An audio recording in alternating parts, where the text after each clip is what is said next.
مدحان تلفزيون ملأ حزب إرتران إثيوبيا متخطاتلتي مدان تيفي فقرنا أخبروتنا إن قلتنا بيت كريستيان ستوها بالنارائن كابويتا استقبلنا تأزازن حدران مسرت إذن يمود أتا زمن نا بيت كريستيان فقد أملاق نمتحللافن دقيتات سيقول بيت كريستيان أي كحيلوان إيوم كم زبلنا قال أملاق بحيل منفس قدس نزلوتو لدين منكح وانجل أملاق بسلطان كنبسر إنا نزد مان بيت كريستيان نأهزابن بفقرن بقدسنان أرأيان مسالين بمخان أبي حوات زلط إن مفل لاين بموقد نسيطان بمقوام يحوات بحد منفس حبيرنا نمقلقالن صقا أملاق أقلقلوتنا نمحيالن نمعباين بتحتنا نستعدقو أقلقلتي إكزابير نمخان عبصعري نركب فنوع مدحان تلفزيون أقلقلوت نمركب ناي ساتلايت حبريتا إنهو ساتلايت نايل سات شانل سم مدان تيفي فروكينسي عسرت حدا شحن شدشتا ميتن سلاسان شدشتن بولورايزيشن فيرتيكال سيمبول ريت إسران شو عتشحن حموشتا ميتن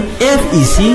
حموشتا سلاش شدشتا ناي مدحان تيفي نتورك ملو أدراشا نمركبن نمكتتالن تخوئلو مخانكم بقويتا فقرين حبر سلازي كيدو نخلهم أهزاب بسم أبون ودن منفس قدسن أناتمكم زأززكم كله كحلوخا إنا مهاركم دك أمزامرتي قبروم إنه دما أنا خسع مودات عالم كل معالتي مساحتكم إيه وانجيل ماتوس معرف إسران شمونتن فقدي عسرنا تشعتن إسران إيسوس كريستوس كابزل على موت أجي مدحاني إيه مدحان تيفي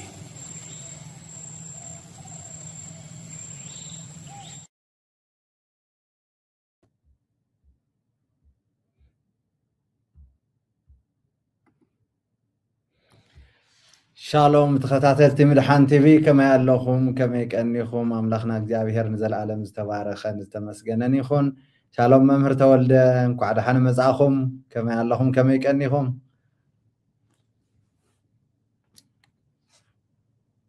ሰላም ንዓኹም መምህር ተወልደ ይስማዓላ ዶ ይስማዓሎ ሰላም አምላኽ ይብዛሕልኩም ኸመይ ውዒልኩም መምህር ጳውሎስ እግዚአብሔር ይመስገን እንኳዕ ደሓን መጻእኹም ሰላም በልዎም ንዞም ተኸታተልትና شي صبو كلخاتكم قدسان بقويتا يسوع كريستوس حواتنا زغونكم وكل عالم تركوا تخاتاتلتنانكم وناي مدحان تلفزيون تخاتاتلت ملؤكم كما يكنكم اللهم انكو دحان مصاقكم حلو املاق بزيحلنا نحداكي منا خنراخب እግዚአብሔር ስለዘለደና ደሞ ስም እግዚአብሔር አምላክና ይባረክ ከመይ ለኩም እግዚአብሔር ይመስገን ጎይታ ይባረክ بار نافتي نايلومي مدبنا كنأتو إنا صلينا كنجمرينا أبونا እግዚአብሔር نمسكنك كالونا سلازي غزيه تبارك ጎይታ በዛ አገልግሎት ዚ ንብዙሓት ተሕዋት ወጽሖም ስለዘለኻና መስግነክ كالونا ካብዛ አገልግሎት ዚ ተላዓለ ጎይታ ብዙሓት ናባኻ ይመጹ ስለዘለው ይድሕኑ ስለዘለው ጎይታ ምድሓን ይኾነሎም ስለዘለው ተባረክ ንመምህር ተወልደ ኸዓ ጎይታ ስለዝሓለኻዮም مصام تاوم كله قويتا بسلام كسابزي ساعات سي مبصحهم كله قويتا بنات كحلوة سلازخوانا نمسكنك كالونا قويتا قنا بحجبون بزح سرح سلاز سرحو قويتا كابزناتهم أقل قلوت التالع عليه نبزح حتى حوات مدحان سلازخوانا لهم نمسكنك كالونا ناتهم زد أفقو كلهم قويتا نايزال عالم هيوات مركاب سلازخوانا لهم نمسكنك كالونا كله نخبر خايفون باتنا يلوم نقورا أقل قلوت كله قويتا هلاونت كام سانا كخون منفس كام سانا كخون قويتا بمنفس كا كتمرحنا أو هلاونت كآتينا كنزارب كترد أننا بسم يسوع سألينا لنا كله نخبر خايخون بسم يسوع كريستوس آمين بأر ممهر نايلومي مدبنا سيطان ببعال تمكتن بتاوتاتن بقوايلان بماي دقامن أمدرنا نقيسو زبل علنا سلازي ازي لكن كخبر زقنتي نايت امكت بعال زبحال كما يترئيو كاب እግዚአብሔር ድዩ ወይስ ካብዚ ናይት እንቆላ ናይ መናፍስቲ ዓለም ሲስተም ድዩ ካምንታ ኦርቶዶክስ ተዋህዶ በዓል ጥምቀት እንዳበለት በበዓመቱ ታወታት ሒዛ እንዳወጸት በማይ ድጋም بقايلا እግዚአብሔር ከብናይ ጥምቀት በዓልን بتاوتاتن بقايلان يخبر ديو بما يدقامن يخبر ديو بحق أو حدش كيدان كم زعينة بعل كنبع مصحف قدساوي ديو استزي تقلل أبيلكم بمسارة قال أملاخ جليزكم استي بزعبا زي قلبلنا ممهر شي صبو كبرن እግዚአብሔር አምላክና ይሁን መነሻ መጀመሪያና ርእሱ በበዓል ጥምቀት ምክንያት በመግባር ዝኸብሩ ዘለው አጋንንታዊ ይሁን ብታወት ንስ ተጠቀመል ይሁን ብጸበል ይሁን በመንዝርናን ስኽራንን ዕብዳንን ዝበዝሖ ጥምቀት ብኡ ኸብር ይግባእ ድዩ ዝብል እዩ እዚ ከም ዘለዎ ኮይኑ ግን መነሻና እቲ ጎይታና መድኃኒና ኢየሱስ ክርስቶስ ዝተጠመቀሉ ጥምቀት ከመይ እዩ ነይሩ ክንርኢና ንዕኡ ድዩ ዝመስል ዘሎ ምክንያቱ ከምቲ ጠንቋሊ በስመ አብ ወወልድ ወመንፈስ ቅዱስ ኢሉ ጀሚሩ በአመዝራአናዮ ምስሓበ ጅኒ ምስሓበ ምናምን ዝብሎ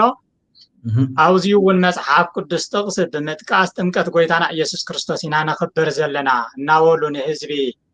የዳናግርዎ ስለዘለው ጥምቀት ጎይታና ኢየሱስ ክርስቶስ ከመይ እዩ ነይሩ መጀመሪያ ትናቱ ጥምቀት ብዕሊ ክንሪኦ ይግባዩ ብድሕሪኡ ንሱ ምስራአና ትሕይ ዝግበር ዘለኸ ንዕኡ ይመስል ዶ ክንርኢና ንዕኡ ዘይመስል እንተኮይኑ ታበይ እዩ መፂኡ ከመይ ኢሉ ደኣ ኣትዩ ንምንታይ ከይጥቀሙ ዘለው መን እዩ ዝጥቀመሉ ዘሎ ዝብል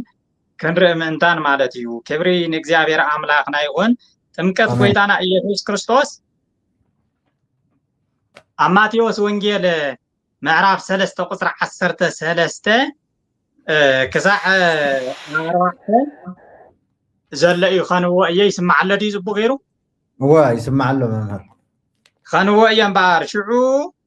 ጥምቀት ጎይታና ኢየሱስ ክርስቶስ ዝብርእ ዘሎ ሽዑ ኢየሱስ በዮሐንስ ክጥመቕ ካብ ገሊላ ናብ ዮርዳኖስ መጸ ዮሐንስ ግን ኣነዳ በኣኻ ክጥመቕ ይግብአኒ እምበር ንስኻዶ ናባይ ትመጽእ ኢሉ ኣበዮ ኢየሱስ ከዓ ኩሉ ጽድቅ ክንፍጽም ይግባአና እዩ ሞ ሕዝስ ሕደግ ይኹን ደኣ ኢሉ መለሰሉ ድሕርዚ ይኹን በሎ ኢየሱስ ምስ ተጠመቐ ሽዑ ንሽዑ መንፈስ እግዚአብሔር ድማ ሽዑን ሽዑ ካብ ሰማይ ወፀ እነሆ ከዓ ሰማይ ተኸፈተ መንፈስ እግዚአብሔር ድማ ከም ርግብ ወሪዱ ኣብ ልዕሊኡ እንትቕመጥ ረኣየ እነሆ ድማ ብኡ ዝተሓጐስኩ ዝፈትዎ ወደይ እዚ እዩ ዝብል ድምፂ ካብ ሰማይ መፀ ይብል ኣብዚ ኢየሱስ ክርስቶስ በዮሐንስ ከም ዝተጠመቐ ክጥመቕ እንተሎ ድማ ብቐጥታ መንፈስ አምላክ ናብኡ ከም ዝወረደ መንፈስ አምላክ ማንም ሰብ ክጥመቕ እንድሕር ደኣ ኮይኑ ንምንታይ ይጥመቕ ከም ዘሎ ክርዳእ ምእንታን ናይቲ ጥምቀት ውፅኢትከ እንታይ እዩ ዝብል ኣብዚ እንታይ ውፅኢት እንታይ ኢና ንርኢ መንፈስ ቅዱስ ናብኡ ወሪዱ ኢና ንርኢ እቲ ካልኣይ ድማ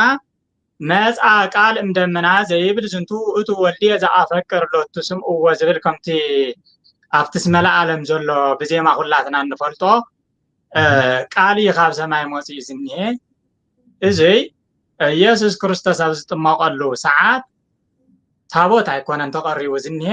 ኣልባሳት ኣይኮነን ቀርቡ ለይሉ ዝኒሄ ካህናት ለቢስኩ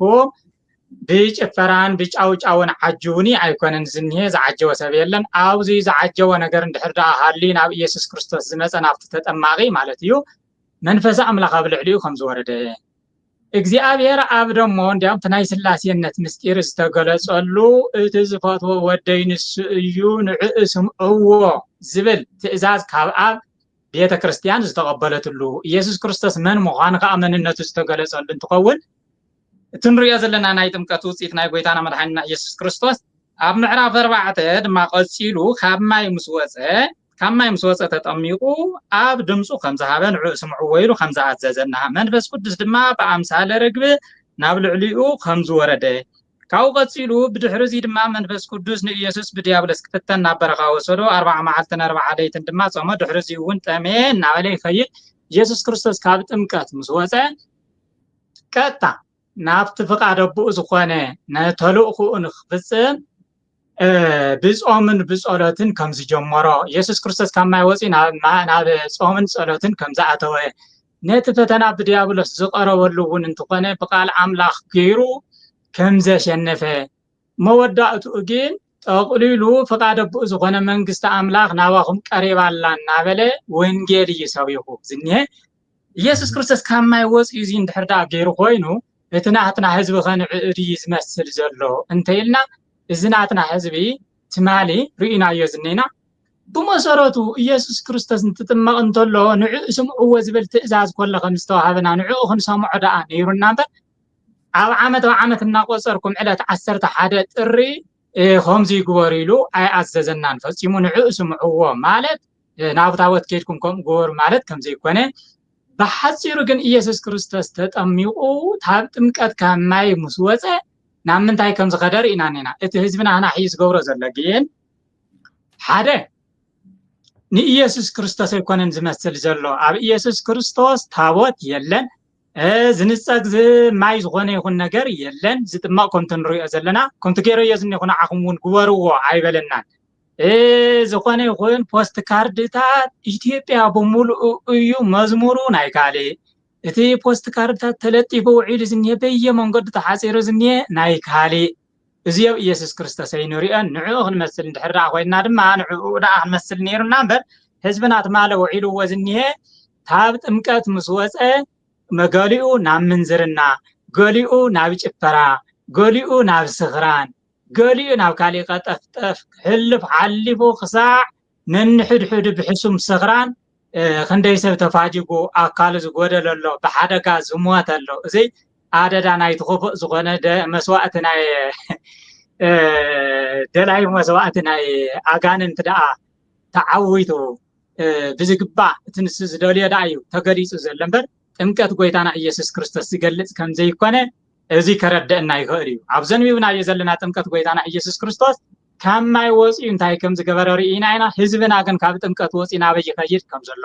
ናበይ ኣቱ ከም ዘሎ ብስርኮ በዚ ዝኸብር ነገር በዚ ዝኸብር ኣምላኽ ኣሎ ድዩ በዚ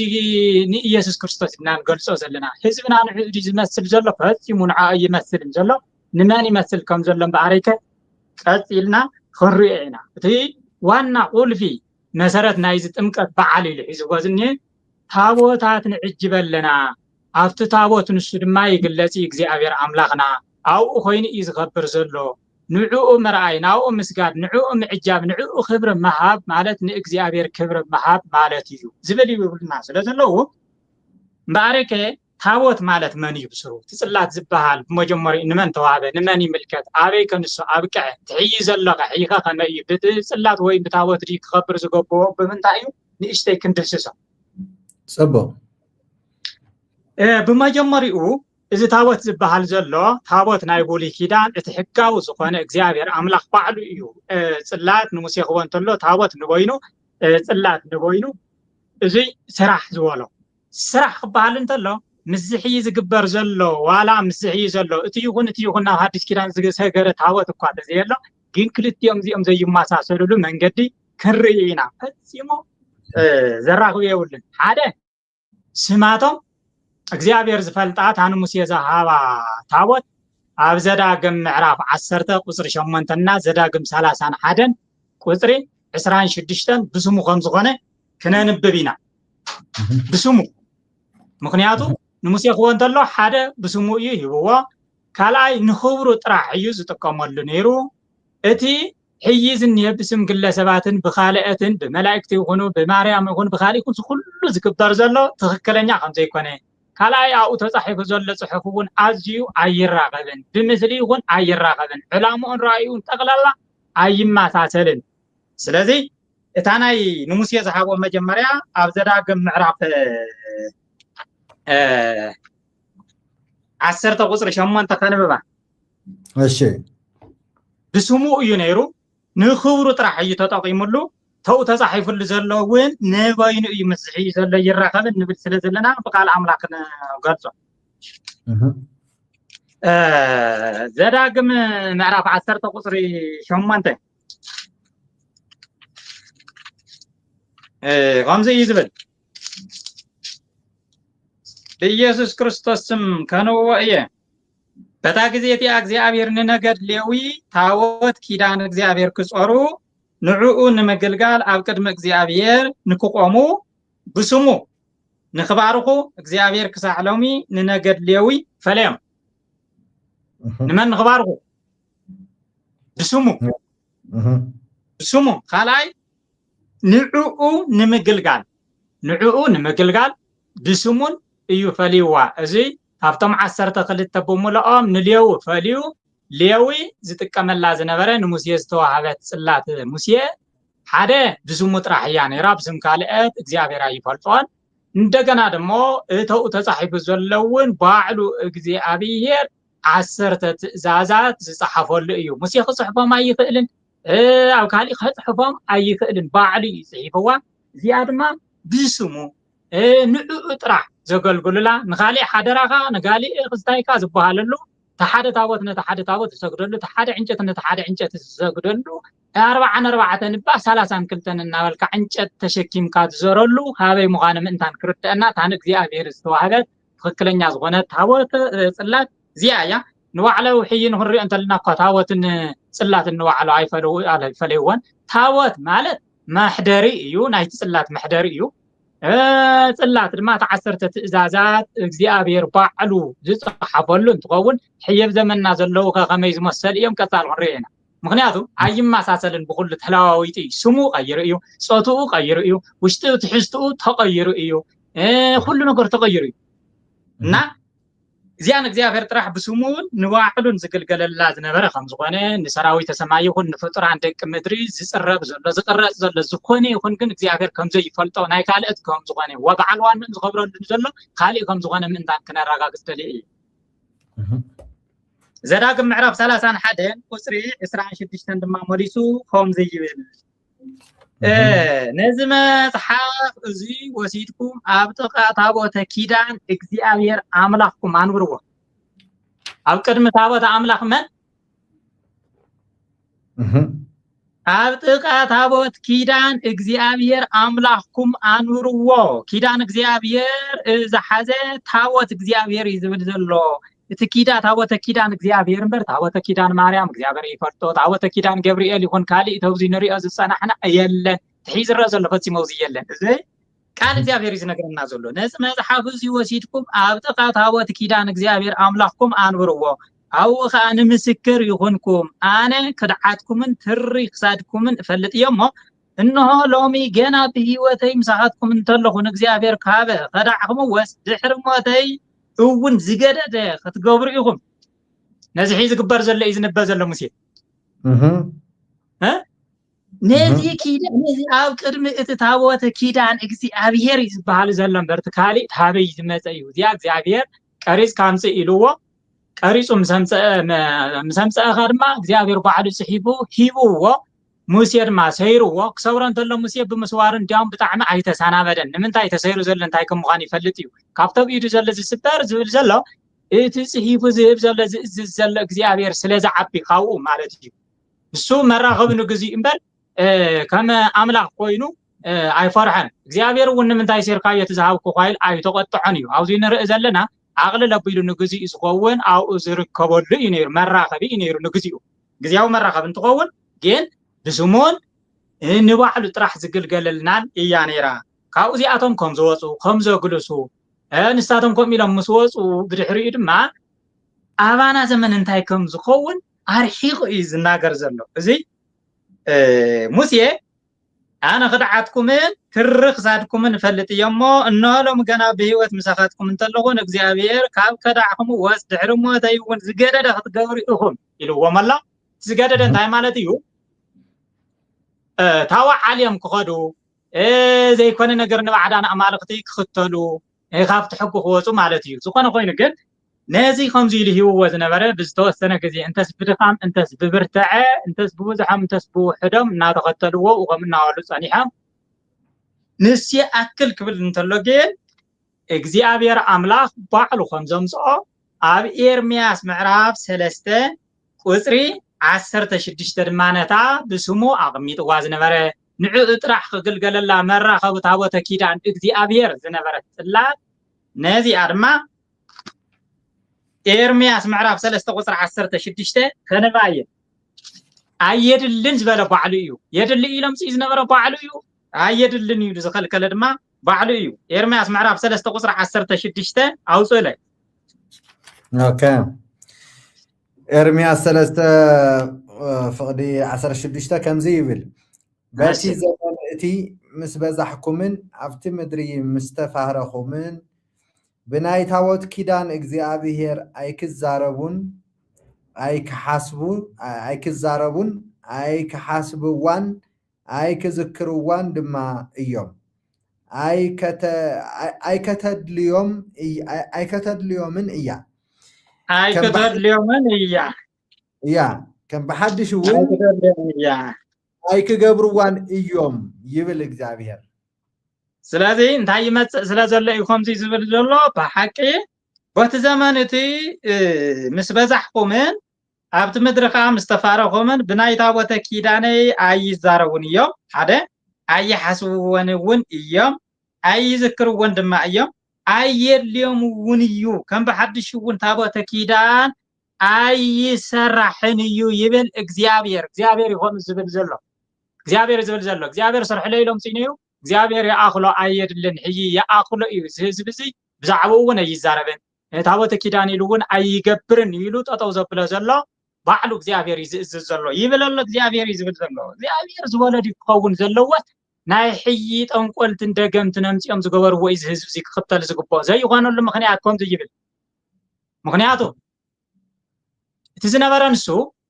እቲ 10 ትእዛዛት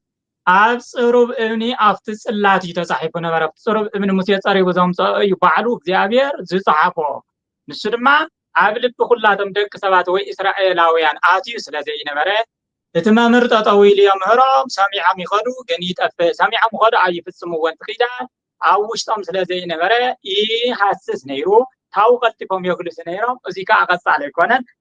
بدحري زغون نغرنا حدش كيدان ግን ከመገብር ስለዝደልዩ አየድልዮምን ዝብል ዘሎ ካሊ ዝሕሸ ዘድልዮም የምስ ስለዘለዩ ክብርን እግዚአብሔር ይሆን ኣብ ኤርምያስ ምዕራፍ 31 ቁጥር 31 ሰምዕለሽ እነሆ ምስቤት እስራኤልን ምስቤት ይሁዳን ሓድሽ ቃል ኪዳን ዘኣትወሉ ጊዜ ክመጽእ እዩ ይብል እግዚአብሔር ከምቲ ካብ ሃገረ ግብጺ እዳዎም ሒዘ ኸውጾም እንተለኹም ሰቦታቶም ዘኣተኽዎ ኪዳን ኣይኮነን أنا قويت أمن تلقو سنساتهم نتي كيداني أفرسو أنا ون شلل بلكو وميبل إغزيابير دحر زن معلتا تزيئن مسبيت إسرائيل ذاتو كيدان زيدنا حدث كيدان حي يبل إغزيابير مسبيت إسرائيل ذاتو كيدان يبل إغزيابير حقاي أوشتهم كنبر تنايبو لي كيدان زنبر حقا من تايت صحيف نيرينا أبصروا بإبني أبصلك እተነ ሓድሽ ኪዳን ግን ማን ይዮም ሂርዋ ማን ይስልጣን ሂርዋ ካበም ሲወይ መርጌታ ኳዚ ይኮነ ቀሽ ኳዚ ይኮነ ጳጳስ ዘይ ይኮነ እዚ ባዘ ይኮነ ዝባል ዘሎ እዚ ስለዘይ ይርዳም ዘለ እዩ ኣብ ሓድሽ ኪዳን ኣብ እብነ ይኮነን ኣብ ልቢ ወዲ ሰብ እዩ ተቀሪጽን ተጻሒፉን ዘሎ እግዚአብሔር ይዝብል ዘሎ እግዚአብሔር ነጥጎ እወ ምስቤት እስራኤል ምስቤት ይሁዳን ሓድሽ ቃል ኪዳን ዘኣትወሉ ጊዜ ክመጽእ ይብል እግዚአብሔር ከምቲ ካብ ሃገረ ግብጽ ምስበለ ኣነ ጎይቶም እንተለኹ ንሳቶም ነቲ ኪዳነይ ኣፍረስዎ ኣነ እውን ሸለል በልክዎም ይብል እግዚአብሔር ድሕሪ ዘን መዓልታት እዚአን ምስቤት እስራኤል ዘኣትወ ኪዳን እዚ ይብል ሕገይ ኣብ ውሽጦም ከንብር ሓደ ኣብ ልቦም ከዓ ክጽሕፎ እየ ኣነ ኣምላኾም ክኸውን እየ ንሳቶም ድማ ህዝበይ ክኾኑ እዮም ካብ ንእሽተዮም ክሳብ ዓብዮም ኩላቶም ክፈልጡን እዮም እሞ ስለዚ ነፍሲ ወከፍ ንምጻዩ ነፍሲ ወከፍ እውን ንሓውን እግዚአብሔር ፍለጦ ኢሉ ኣይምህሩን ድሕሪዚ ንሳቶም ኣይመሃሃሩን እዮም ኣነ ከዓ በደሎም ይቅረ ክብለሎም ሓጢያቶም ድማ ድሕሪዚ ኣይክዝክሩን ይብል እግዚአብሔር እቲ ኪዳን እዚ እዩ እቲ ኪዳን ኣብ ልብና ስለዝጻሓፎ ኣብ ኣእምሮና ስለዘቐመጦ መምህር እንተየድሊ ኻሊ እንተየድሊ ኻሊ እንተየድሊ ኣብ ውሽጥና ስለዘቐመጦ በተው ውሽጥና ዝተቐመጠ መንፈስ በተው ውሽጥና ዝተቐመጠ ቃል ኣምላኽ ድማ መንፈስ ቅዱስ ስለዝመሃረና ውሉድነት ስለዝረኸብና ንሓጢያትና ድማ መሊሱ ከምቲ ናይ ሽዑ ኪዳኑ ምስ ኣፍረሱ ናይ ብሉይ ኪዳን ንሱ እውን ሸለል ዝበሎም ሕጂ ግን ሸለል ዝብለና ኣይኮነን ሕጂ ሸለል ክብለና ኣይክእልን ምክንያቱ በዚ ናይ ሕጂ ናይ ሓድሽ ኪዳን ኢና ንሕና ሓጢያትና ይቅረ ተባሂሉ ዝኒየ ንዕኡ ክንርኢ ንዕኡ ክንፈልጦ ንዕኡ ክንስዕዎ እምበር ተመሊስና ናብቲ ናይ ብሉይ ኪዳን ዝነበረ ዘምልስም የብልናን ንዕኡ እውን ዝመስል ኣይኮነን ስለዚ ኣብ ሓድሽ ኪዳን ዝነግረና ዘሎ ኣብ ልብና እዩ ተጻሒፉ ዘሎ أبصروا ابن استصحف حكي أبصروا ابن استقمت تسفى بصروا مسارتون إذا كيدان زي كابز هب كريستوس كابز مثل نهاديس كيدان مرة خب من مقانو حدا خلت تقصر رأينا بوفتسو زي أبير أملاكم تنايبولي كيدان نعمونغو بعلى أرون أبتدابة كيدان كوينو زخوانه بركات وي زخوانه حبريتا زحاوم أب هاديس كيدان زي أبير أملاك أود يسوس كريستوس كوينو خمس تعرقه أو خمس تقلته فتسيمون يسوس نيجي أبير أبزر آيو ني يسوس كريستوس زرا آي خمس قانه قام تبع على زبلنا نعاي زرا آي نوبوي رأي خمس تبع عليه እንደገና አምና ይብሊ ኪዳን ድማ አማ አፈል ተረኺ ወፍት ታወተ ኪዳን ወፍት ጽላት ንሙስ የዝሃዎ አው ኮይኑ ዝናገረ ዝነበረ ኣብ ሐዲስ ኪዳን ዕብራውያን ምዕራፍ 1 ቁጽሪ ካብ 1 ክሳብ 4 ዘለታ እዩ ዝብል እግዚአብሔር አምላክ ብዙሕ ሳዕን ብዙሕ መንገድን ብዝተፈላለዩ ነቢያትን ገይሩ ነቦታትና ተናገሮም ይብል ንመን ነቦታትና እስራኤላውያን እዚ ንሕና አሕዛብና ታው አሕዛብ ወግን ዝመጻይና ናው የለና ነቦታትና ተናገሮም በለ ሕዝብ ዘንድ ሓርወት መዓልታት ግና ቦቲ ወራሱ ሁሉ ዝገበሮ እስኪ አንብበለ እስኪ ዕብራውያን ምዕራፍ ግርም መልእክቲ ዕብራውያን ምዕራፍ 1 ካብ ቁጽሪ 1 ያ ሰለስተ ከምዚ ይብል አምላኽ ብዙሕ ሳዕ ብብዙሕ መገድን ቀደም ነቦታት ብነቢያት ገይሩ ምስተዛረቦም ኣብ ዘንዳ ሕሮት መዓልትታት ንኣና በቲ ወራስ ኩሉ ዝገበሮ ብኡውን ዓለም ዝፈጠረ ወዱ ገይሩ ተዛረበና ንሱ ናይ ክብሩ ነጸብራቅን ቅርጺ ባህሪውን ከሎ ኩሉውን ብሓይሊ ቃሉ ጸዊሩ ከሎስ ምንጻሕ ኃጢአትና ምስገበረ ኣብ ላዕሊ ኣብ የማን ግርማ ተቐመጠ እሺ ምክንያቱ ጥምቀት ሪና ኣለና ብጥምቀት መጽዩ ክጥመቅ እንተሎ እንታይ ከም ዝገብር ሪና ኢና መንፈስ ቅዱስ መጽዩ ብልዕሊ እንታይ ከም ዝገበረ ሪና ኢና እግዚአብሔር ኣብ ድማ ንዕኡ ዝፈትዎ ወደይ ንስ እዩ ንዕስምዕዎ ከም ዝበለና ሪና ኣለና እምበኣረይ ከዕብራውያን ምዕራፍ 1 እግዚአብሔር ካብ ጥንቲ ጀሚሩ ብዙሕ ዓይነትን ብዙሕ መንገድን በነቢያት ገይሩ ነቦታትና ተናጊርዎም ነይሩ እምበር ተናጊሩና ይብል ተናጊርዎም ነይሩ ዞም ጫውጫው ዝብሉ ዘለው ጠረጴዛታት ተሸኪሞም ግዛዕም ዛዕዛዓጥን ዘለው እንታይ ከም ምዃን እንታይ ይገብሩ ከም ዘለው ስለዘይፈልጡውን ዘይርድኦምን ኮይኑ ገለገሊኦም ከዓ እናፈለጡ ክዕምፁ ደልዮም ክበልዑን ከብዶም ዝተሸጡ ስለዝኾኑ እምበር ከምኡ ኣይኮነን እዚ ግልፂ ዝናገር ዘሎ ኣብ ዘንዳ ሕርወት መዓልታት ግና ንኣና ብታቦት ኣይብልን ብኻልኦት ፍጡራን ኣይብልን ብዝኾነ ይኹን በት ዝግበር ዘሎ ኣይብልን በት ወራሱ ሁሉ ብዝገበሮ ብኡውን ዓለም ዝፈጠረ ወዱ ገይሩ ተናገረና ንስውን ክብር እግዚአብሔር መግለጺ ንኹሉ ነገር ብናይ ቃሉ ኃይሊ ዘቅውም እይ ብቃሉ ኃይሊ ዘቅውም ኢየሱስ ክርስቶስ እንትበሃል እንተሎ ብጸበሌ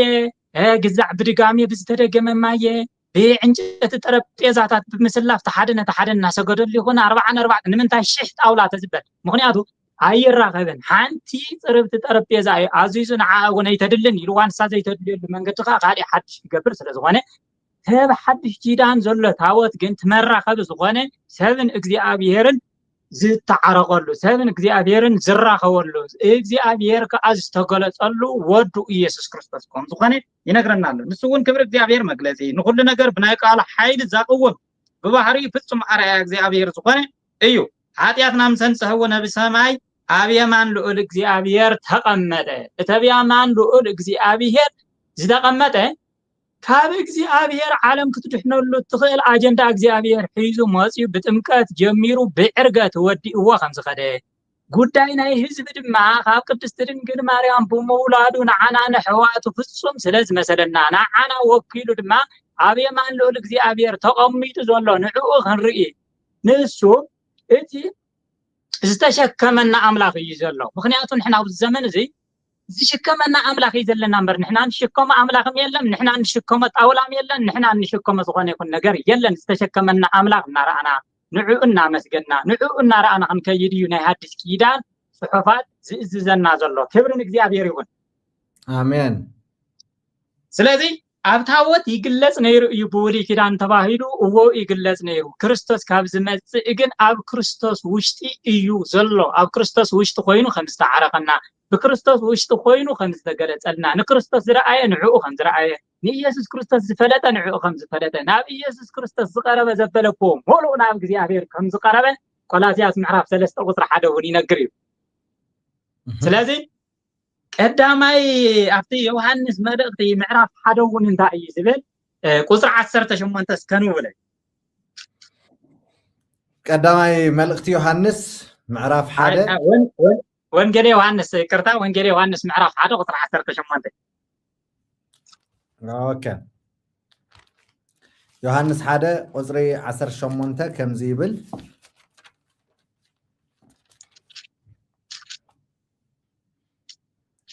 اوكي حدا كان املاح زرآيو يلبون اتي او حقفي ابوء زلو حدا ودي نسو اغهادو نسو غلطا እግዚአብሔር ዝረአየ የለ እተኒ ኢየሱስ ክርስቶስ ዝረአየ ግን እግዚአብሔር ርእይዎ እዩ ምክንያቱ ንሱ መግለጽ ናይ እግዚአብሔር እዩ ንሱ ጥበብ እግዚአብሔር እዩ ንሱ ኃይል እግዚአብሔር እዩ ንሱ መልክዕ እግዚአብሔር እዩ ንሱ ጥበብ እግዚአብሔር ስለዝኾነ ንዑ ዝረአየን እግዚአብሔር ርእይዎ እዩ ንዑ ዝረኸቦን እግዚአብሔር ረኺብዎ እዩ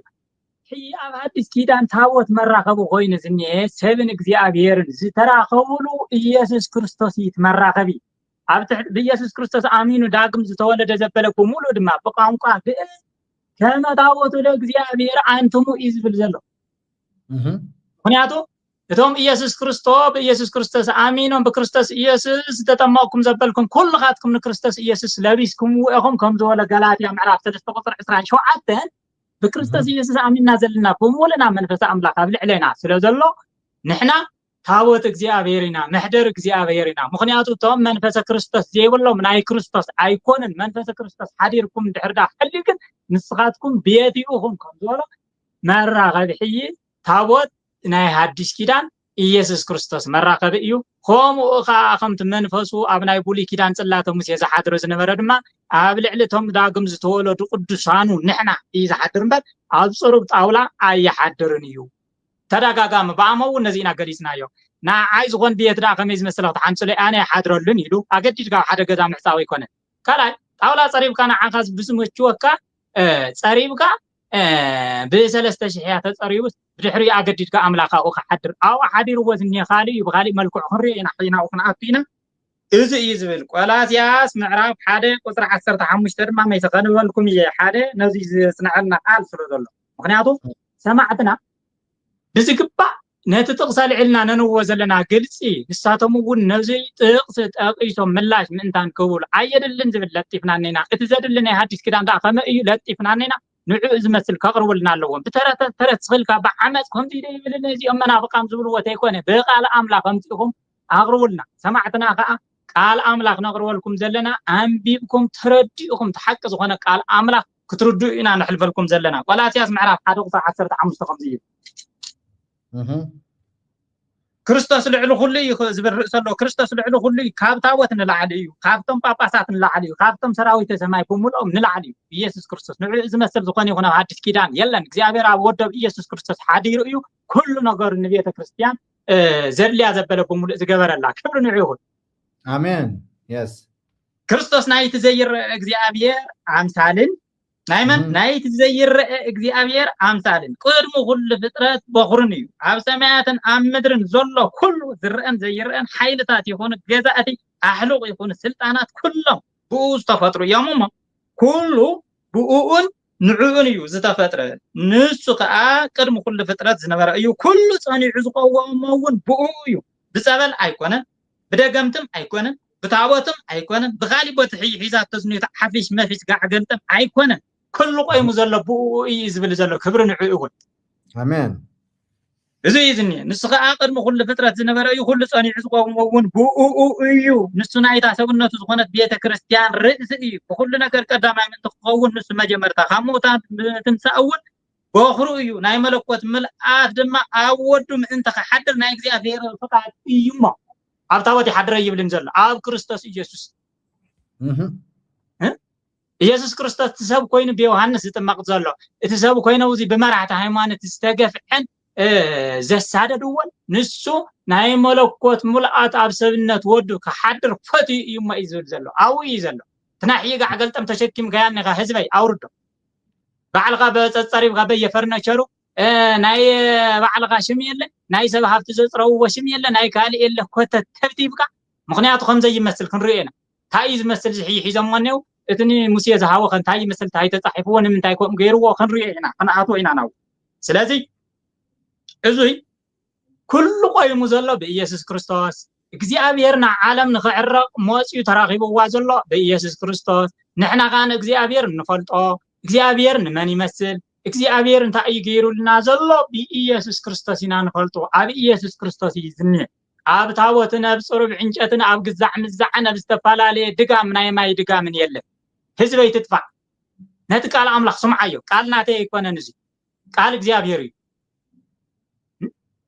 ምክንያቱ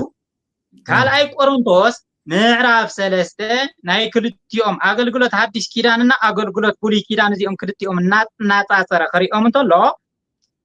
እቲ ናይ ሙሴ ዝተዋሃበ ጽላት እንታይ ዓይነት ከም ዝነበረ እቲ ናይ ሓድሽ ኪዳን ግን ትሕይዝ ጣውላ በየፈርነቸሩ ዝተገዝአን ዝተጸረበን ሞይጽና ብስር ናይ ሓድሽ ኪዳን ኣገልግሎት ታይ ይመስል ባዕሉ ቃል ኣምላኽ ይነግረና እዩ ክብር ንእግዚአብሔር ኣምላኽና ይኩን አሜን ምዕራፍ 3 ከምዚ ክንብል እንተለና ገና ንባዓልትና ንንእዲና ዘለና ኣይኮነን ከምቲ ገሊኣቶም ዝገብርዎ ናባኻትኩም ወይ ካባኻትኩም ናይ ናዕዳ መልእኽቲ የድልየና ድዩ ኣይፋሉን የድልየና እታ ኩሉ ሰብ ምእንቲ ክፈልጣን ከንብባን ኣብ ልብና ዝተጻሕፈት ታምስ ሙሴ ብኢድ ሙሴ ዝነበረት ብመ ኣብ ምንታይ ዝተጻሕፈት እያ ኣብ ሰሌዳ ኣብ እምኒ ዝተጻሕፈት እያ ነይራ እዚ ንስኻትኩም ካብ ክርስቶስ ዝተላኣኸት በኣና እውን ዝበጽሐት ብቀለም ዘይኮነ ብመንፈስ እቲ ህያው ዝኾነ እግዚአብሔር ዝተጻሕፈት ኣብ ጽላት እምኒ ዘይኮነ ኣብ ልቢ ወዲ ሰብ ዝተቀረጸት መልእኽቲ ምዃንኩም ግህድ እዩ ናይ አዲስ ኪዳን አገልግሎት እዚ እዩ ናይ አዲስ ኪዳን ትምህርት እዚ ናይ አዲስ ኪዳን ትእዛዝ እዚ እዚ ንብል ዘለና ከዓ ቦታ ኣብ እግዚአብሔር ዘለና በክርስቶስ ዝረኸብናዩ እምነት እዩ ዝኾነ ነገር ንምግባር ብቃዓት ዝሃበና እግዚአብሔር እዩ እምበር ካብ ባዕልና ዝኾነ ብቃዓት የብልና ናይታ ብፊደል ዝተጻሕፈት ሕግ ዘይኮነስ ናይታ ብመንፈስ ቅዱስ ዝኾነ ሓዳስ ኪዳን አገልገልቲ ክንከውን ብቃዓት ዝገበረና እግዚአብሔር እዩ ፊደል ይቀጥል መንፈስ ግና ህይወት ይህብ እዩ ተብጽላት ተጻሒፉ ዝነበረ ትእዛዝ ተዓሰርተ ትእዛዝ ግበራይ ትግበርያ ተገርካያ ተغني አይ ግበርካያን ከ አትመውት ስለዚህ ፈጸምካያውን መንግስተ ሰማያት የተአቱ ነይ ተዓረቅን ገና ደም ክፈስስ እዩ በግዚያ በህይወት ይካትቅንበ ተጣሐስካያ ድማ ትስሕና ስለዚህ ናፍቲ ቀታለ ዝኾነ ናፍቲ ኮናን ዝኾነ ናፍቲ ግዚያው ዝኾነ ናፍቲ እብን ተጻፈ ከመይሎም ከም ዝተመለሱ ዘም ሰባት እዚኣቶ ሐዋርያ ጳውሎስ ባዕሉ እንኳን ይነግረና ናየነቱ ኪዳን አገልገልት እንኳን ባዕሉ ማይፈጥን ዘም ሕንጅብጅብ ተሸኪመን ወጀብ ዝብሉ ዘሎ ናይ ምንታይ ልብሲ ኢየሱስ ክርስቶስ ክትመክር እንተለና መንፈስ ቅዱስ ዘአከል ካብ እግዚአብሔር እንትመጽእ እንተሎ ኣብ ባዕሉ ድምጽ እንትወል እንተሎ ዝፈትዎ ወደ እዩ ንዕ ስምዕዎ እንትብል እንተለ ዝሕጅብጅብ ዝየው ነይሩ እዚ ተሸኪሞም ደም ክትልዎ ነይሩ እዚ ይቅርቡ ለይዲ ይልዎም ነይሩ ኮይኑ ታበይ ዝመጽእ ዝጣውላታት እዚ ከምዚ ዝበለ ተስፋ ስለዘለትና ኢና ብትብዓት እንዛረብ ዘለና ሕዩውን ንሕና እንዛረብ ዘለና ከምዚ ዝመሰለ ተስፋ ስለዘለና እዩ ካብ አዲስ ኪዳን ዝተዋሃበ እዚ ስለዝኾነ እዚ ተስፋ እዚ እናሃለውና ቦትቀታለ ዝኾነ ተስፋ ቦትቀታለ ዝኾነ ሕጊ ኣብ እብን ተጻብ ጽሩብ እብን ተቐሚጥ ዝነበረ ክስታይ ክንፈራርሕ ማይ ንኽእልን ክንጭነቕ ማይ ንኽእልን ትዝሕሸ ተስፋ ኢድና ኣትዩ ኣብ ልብና ተጻሒፉ እንሆነ ነግረኩም ኣለና ንሕና ከምቱ ሙሴነት ዝሃስስ ዝነበረ ምንጽብራቅ ገጹ ደቂ እስራኤል ከይርእዎ ዝጉልበብ ዝነበረ ኣይኮናን እንተኾነ ልቦም ተደፊኑ እዩ ህዝብና ልብበል ልብኻ ደፊኖም ኾያም ንባዕሎም ልቦም ደፊኖም ንዓኻውን ልብኻ ደፊኖም ኾያም ብቃል ኣምላኽ ስምዓዮ ንሕና ከምቱ ሙሴነት ዝሃስስ ዝነበረ ምንጽብራቅ ገጹ ደቂ እስራኤል ከይርእዎ ዝጉልበብ ነበረ ኣይኮናን ብኻልእ በኋላ ንኢየሱስ ክርስቶስ ከመይ ጌርካ ትሪኦ ኣምላኽ እንዴ ብቅዱስ ገብርኤል ከይድካ ተዘይኮይኑ ኣብ ባላጅነት ናይ ማርያም ተዘይኮይኑ ብቅድስቲ ኣርሴማን ተዘይኮይኑ ከመይ ጌርካ ትሪኦ ይብልና ስለዘለዉ ንዕኦም ትቀታለ ዝኾነ ትኾናን ዝኾነ ሕጊ ደኣ ጋሪድዎም እምበር ንኢየሱስ ክርስቶስ ንምርኣይ ሕይ ኣቦና ስለዝኾነ ውሉዱ ስለዝገበረና ውሉድ እግዚአብሔር ዝራኸብና ዘበልና ብምሉኡ ነቦና ንምርኣይን ምስኡ ምንባርን ንዕኡ ዘድልየና ዘበለ ንምጥያቅና ይኸብደና ቃል ኣምላኽ ይዝብል ዘሎ እንተኾነ ልቦም ተደፊኑ እዩ ብሉይ ኪዳን ከንብቡ እንተለው እቲ ጉልባብ ገና ክሳዕ ሎሚ ኣይተቐልዐሎምን ፈትዮም ኣይኮነን ጣውላታት 44 እንደ 77 እንዳወሉ ጣውላታት ተሸኪሞም ዝዘሩ ዘለው ዘይካተሙ ውሕዳት ንኸብደም ክመልኡ ኢሎም ዝገበርዎ እንደገና አድጊሞም ድማ ደገምት ድማ ከምቲ ብኣም ዝረኣናዮ አድጊሞም ዝገብርዎ እንተዘይ ኮይኑ ዝተረፈ ብሙሉ የታልልዎ እዮም ዘለው እቲ ጉልባብ ከዓ ኣይተቐልዐሎምን ነቲኦም ኣይተቐልዐሎምን እንትኾነ ምንታይ ዳይ ዝቕላዕ እንተይልና እቲ ጉልባብ ዝቕላዕ ብክርስቶስ ጥራሕ እዩ እሞ እወ ክሳዕ ሎሚ እውን ሕጊ ኦሪት ክንበብ እንተሎ ልቦም ብጉልባብ ክውል እዩ ሓደ ሰብ ናብ ጎይታ እንትመፅእ እንትምለስ ግና እቲ ጉልባቡ ይቕንጠጠሉ እዩ ይስማዕ ደሎ ንጹር ድዩ እወ ንጹር እዩ መምህር እቲ ጉልባብ ዘይተቐልዓሎም ኮይኑ እቲ ጉልባብ ዘይተቐንጠጠሎም ኮይኑ ሕጊ ሙሴና ነው እቲ ሙሴ ዝተዋሃበ ጽላት ዝመስል ጠረጴዛ ግዛዕምዛዕ ተሸኪሞም ዝዞሩ ዘለው እምበር ኣብ ሓዲስ ኪዳንስ የለን ምክንያቱ ኣለው ይፍቀድ ኣብ ሓዲስ ኪዳን እንድሕር ዳ ዝውልታ ኮይኖም ቶም መምህራን ይኹኑ ልክዕ ኣየድልን ዝብል ኤርምያስ ምዕራፍ 3 ዘይድልየሉ መንገዲ ድማ ካሊእ ሓድሽ ይመጽእ ዘሎ ስለ ዝብል 31 ኤርምያስ 31 ቁጽረን ይብናኒና ኣየድልን ኢሉ ክልቲኡ እናጻጽዩ ኪዳንና ናይ ሓድሽ ኪዳን ኣገልግሎትና ናይ ብሉይ ኪዳን ኣገልግሎት ብኸመይ ክነገልግል ከም ዘለና ይነግረና ኣሎ ንሪኦ ኣለና ነንብቦ ኣለና ንዕኡ ዝመስል ጥቕሲ ሒዞም ይምፁ ተዘይ ኮይኑ ብኣፍካ ምውርዋር ፀርፍን ካልእን ዘይኮነ በዚ ይምፁና ጥቕሲ ተቂሰ እየ ዝብሎ ዘለኹ ገና ዘይተቐልዐሎም ስለ ዝኾነ እዩ ተቐሊዕልና እዩ ዝብል ሰብ እንድሕር ዳ ሃልዩ ኣብ ሓዲስ ኪዳን ፅረው ኢሉ እዩ ንዓም ሲልኩም ስርሕ ኢሉ እዩ እዚ ፀሓፉሉ ኢሉ እዩ ኢሉና እዩ ዝብል ጥቕሲ ይሃውና ይትረፍዶ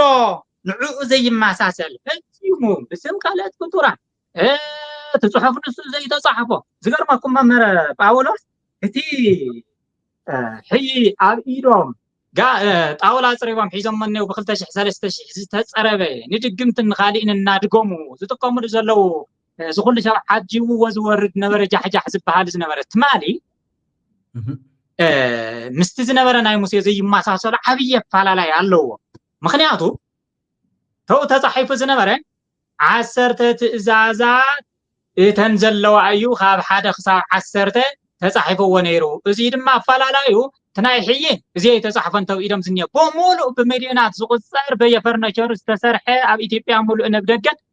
ኣሎ ታብ ብሚልዮናት ዝቁፀር ቃዋሉ ሓንቲ እኳ 10 ትእዛዛት ዝተጻሕፈትላ የላን ክጻሕፈው ነው ይኽእል ካሊ ተጻሒፍዎ ዘሎ ታይ ተጻሒፉ ከም ዘሎ ካሪእኩም እየ ካላይ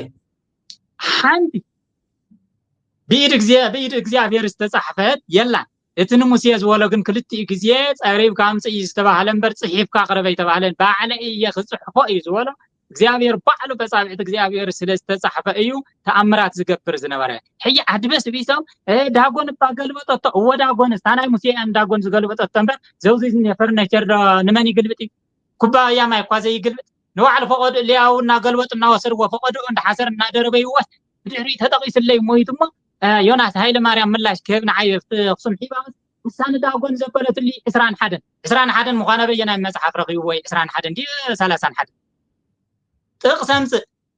ጥቕሰምፅ ንዳጎን ዝገልበጠቶ ንሳ ተጻብዕት እግዚአብሔር ዝተቀረጸት ንሙሴ ዝሃቦ እያ ባረክ ንሙሴ ዝሃቦ ተጻብዕት እግዚአብሔር ተጻሒፉ ነይሩ እዚ ሕየብ ኢድካ ዝንየ ግን ስሳን ገለን ነይሩ ቅድም በቲ ቀደም ዝነበረ ጽንዓት ሕየብ ዘለዎ እንኳን 100 በጽሕ ይኸውን እዩ ተበክስም ጥራሕ ዘሎ ጠረጴዛታት ጣውላታት ንሱ እዩ ስለዚ እዞም ሰባት እዚኣቶም ናብ ኣክሱም እውን ዝኣተወትሉ እያ ኢሉ እምበረ ከባዕሉ ዝሰብኣይ እዚ ነገር ከምሱ እዩ ይደጋግማሉ ዝሰብኣይ ነገር ከምሱ እዩ እምበር እቲ ሙሴ ዝተዋሃበ ጽላት መፅኡ እንተዝኸውን ሓደ ተጻሒፉ ዘሎ ካብ 1 ክሳብ 5 ዘሎ ብዛዕባኡ ጥራሕ ንእግዚአብሔር ክንፈልጥ ንዕኡ ክነምልኽ ንዕኡ ክነገልግል ብዓጽንዖት ዝተጻሕፈ 5 ትእዛዛት ኣሎ እቲ 5 ድማ ሞሊሱ ክሳብ 10 ዘሎ ድማ ንንሕድሕድና ብፍቅሪ ህዝቢ እስራኤል ንንሕድሕዶም ክፋቀሩ ብፍቅሪ ከዓ ክኽተልዎ ነቶም ህዝቢ ዝምልከት እዩ ነይሩ ዝ10 ትእዛዛት እዚ ዝሓዘ ድማ ኣብቲ ብስሙ ዝተቐመጠ ባዕሉ ዝጻሓፎ ታቦተ ኪዳን እግዚአብሔር ከምቲ ሓንቲ ወዝረአናዮ ዘዳግም 10 ቁጽሪ 8 ዘዳግም 31 ቁጽሪ 26 ዝረአናዮ ብስሙ እዩ ዝነበረ በጻብዕት እግዚአብሔር ዝተጻሕፈ እዩ ዝነበረ ካብኦ የድልዮምን ኢሉ ناب إثيوبيا من أي مثلا مبارك حق خن الزارم ناب إثيوبيا تزمت نيرود بسر تزمت نابو خصمون حزب تقرأ نحنت ابني بخندي بيليونات جنزبو سيو خابروما ابن خصعن ناتنا أيو ناي خصمي ناي بوتاتنا قرسن نبرتني يلو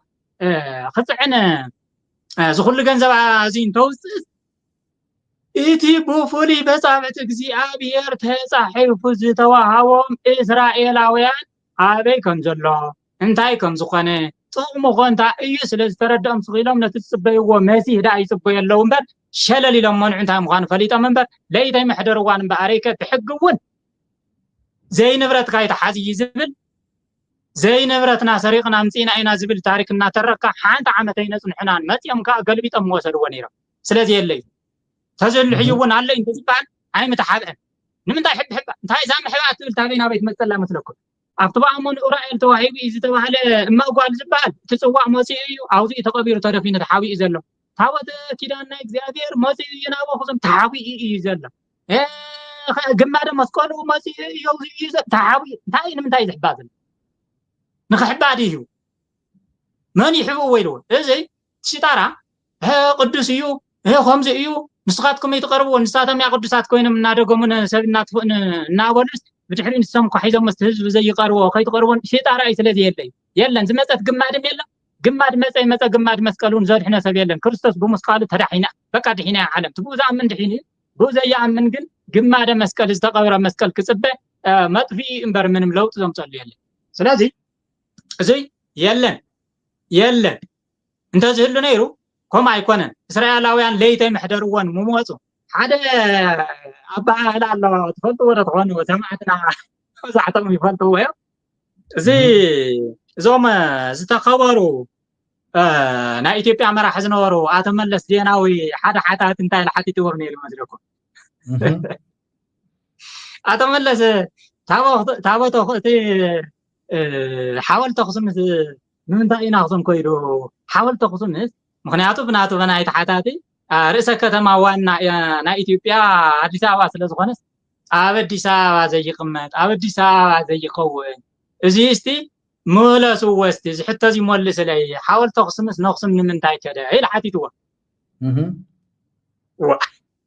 زي دا بعلغا قوم مليس كايو زي قديم كان مليس كايو بعلغا حاول تقسمس نيا قسم ينبر حاول تقسم كمل نديسا وقون حاول تقسم نيا قسم سلازغون مليس كايو بعلغا نيا قسم انت خوين ونقسم ينبر حاول تديسا تتولن نديسا مثلا حاول تقسم قلنا قسم سلازغون نقسم يخير ينبر لما أيرما سلاته مسيه ناي مسيه ينيرو مسيه ما أيهوداوي ينيرو أيهود مع عسر تخلت يوم نيجت نعاتهم زتوا هذا جيزياو مرة غبي هيدان ينيرو بدحريد ما نعاتهم جناب إيدو من طلق أيكد يكون يو إلوه ديام أو كلا إزينا مع المعرف ثلاثة حمشتن كسر أربعة حمشتن انترينا يو نزي زرقا قصي يكمل يقولوا أبي كيف أنا خندق عمتلن ناتبه هله كمتي يوناس بأمازون وزنورة ناوزي زعتو وتلي يعني نابل ب 330 كساع 330 حمشتن كساع 330 زولا نورة 330 حمشتن عمت مراد هدرت عمت عالم يزولنسو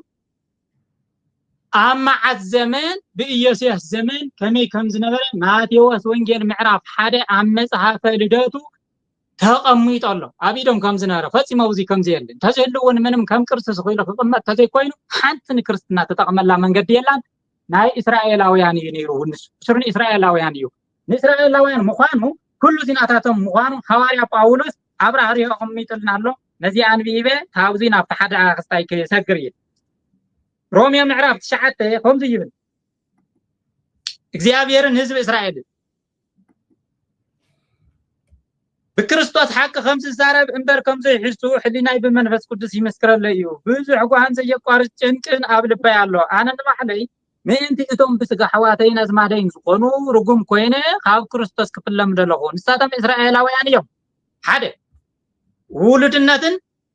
ክብርን ኪዳንን ምሕጋግ ሕግን ንኣምላኽ ምግልጋልን ተስፋን ናታቶም እዩ ንሳቶም ካብ ኣቦታት ዝተወለዱ እዮም ነቦታትና ዝወላዓን ተወንስ እዩ ክርስቶስ እውን ብስጋ ካብኣቶም ዝተወለደ ንሱ ልዕሉ ኩሉ ዝኾነ ኣምላኽ ንዘለዓለም ብሩኽ እዩ ኣሜን ይብል ክህነት ንዓቶም ይተዋሂቡ حيزم مزني وحق انكم داكم تيتولد سخيدا حيزم مزنينو بعودو خنريو بتنا حديث كيدان بقال املاح امبر نسي يكون تي اغلغلتكم يكونن تي تسفانا يقولي كيدان نتي اميو تنا حديث كيدان احزاب زتواهبت على احزاب زمصعنا لوغن بكريستوس ኢየሱስ ኢና ዘአተና ተኸነትና حديث كيدان ናይ ብሉይ كيدان ፈጽሞ አይረከብን ስለዚህ እቲ ሒዞም ዝኔው ሕጊ እቲ ዝነግሩና ዘለው አሳላልፋ እቲ ተሸኪሞም ዝዘሩ ዘለው ዋላ እኳ ክልቲ ዘይራኸብ እንተኾነ ፈጽሞ ብዛዕባ ታቦት እውን ኣብ ታቦት ምግልጋልን ተስፋን ውሉድነትን ክብርን ሕግን ነቶም ነገደ እስራኤል ደቂ ያዕቆብ ዝተዋህበ እዩ እዚና ባና ይመጽን ንሕና ዳ ብምንታይ መጻና ተኸነት ብምንታይ ተቀበልናዮ እንታይ ኢና ክንገብር ዘለና ንዝብል ግን ታንተ ዘንበውና እዩ አገልግሎት ናይ حديث كيدانና አገልግሎት ናይ ብሉይ كيدان ተሊኻ ምርዳእ የድሊ ተኾነ እዚ ክትርዳእ እንተኾንካ ዳግም ክትውለደለካ መጀመርያ ዳግም ተይተወለድካ ስኽልካ ተሸኪምካዮ ክንደይ መጽሐፍ ቅዱስ እኮ ኣብ ትሕቲ ዓራቶም መቐመጥዎ እንትበልካ መጽሐፍ ቅዱስ ኮለን ይብለካ ማኸ ኣነ ይካይረ ትበልካዮ ኣብ ገዙ ይቕሚጥ ወንበር ልቦ ይርከብ የለ ኣብ ትሕቲ ዓራት ይቕሚጥዎ ዓጺፎ በዝኾነ ሳንዱቕ ይቕሚጥዎ እና ምንዳ ምርዳእ የድሊ ቅድመ አገልግሎት ዳግም ውልደት ይስቅድም ተረድኡ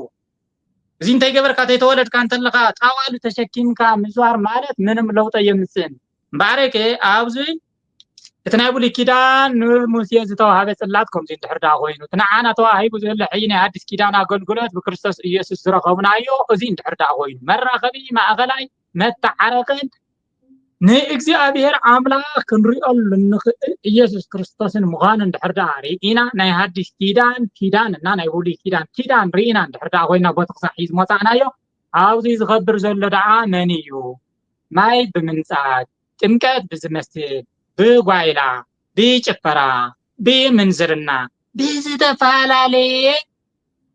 ከተማ حمس إلى زنيتو إثيوبيا من يخم زقبر زلو من يزخبر زلو تيلنا كلش زبالة عبلبهم حديرو اتخوفو مالتيو ولك أسباب تتك أمتي بوانانت باباساتنا مزمراني نازولوز توارسو بؤون نادقمو بؤوز دفالا لي نقر نقورو نبعلم نقر ما مقاس نبعلم نحدا مسيبن واي نحدا مكسر عمورو نحدا نقر ناولو زسرحوان نساتم زتقاملون انتقون نخبرام يلوم نساتم تقبروا ودما أو أحاديرو زخل سب زواقو نمنزرنا زعدمو زلو معجاب تاولان زمثل نخبر أملاخ زمثل زخبرو اللي زلو فجمو ديابلو سناقان انتنيا مخنياتو بيشفرا بس خمسي زمثل بتالي بتاعم زحزن أنا بقونات اغزيابير مسكري وشتاي تهودي بتاعم حزينة زفتو هزب سلازغوانا هزبو غندر زعبيني ታፍታዘለተና ካፈለ አው ብትመርተው ዝነበረሉ ዝቅልበን ዝነበረ አሕዋተይን ወለደይን ኢለ ዘአምኖም ዝነበርኩ ህዝብ ጎንደር እንኳን ተገልቢጦ ቦቲ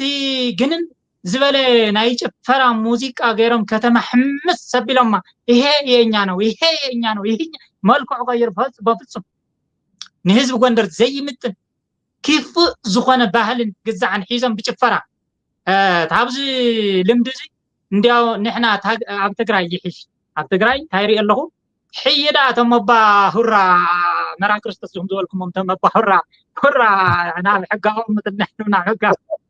ናብ ሃይማኖታዊ ዛውልና ለምስለከም ህዝብና ጥዕም እንዲ ከም ተወሲዶም ናይ ከምዚ ባጎይታ መርድጎም ለይበዛኹም ዳጊምኩም ነዚ ዝኸውን ሃውን ኢልካ ድጊምካ ተምፀብ ገንዘብካ ዝኾነ ይኹን ተቕሪብካ ኣሎ ድሕሪ ጳጳስ ብረኸብል እንተሂብኳስ ናብ ሃይማኖታዊ ዝቕየር ስለዝመስሎ ናብ ሃይማኖታዊ ባህላዊ ኮይኑ ከይቀርስ ናብ ሃይማኖታዊ ለውጥልና ኢሎም ብዙሓታት ንመሰረት ኣነ ድማ ከይደ ሃይማኖታዊ ገይረሎም ዝብል ሓድሽ ነገር ሕይ ብጭፈራ ዝኽበር ያ እንተልዩስ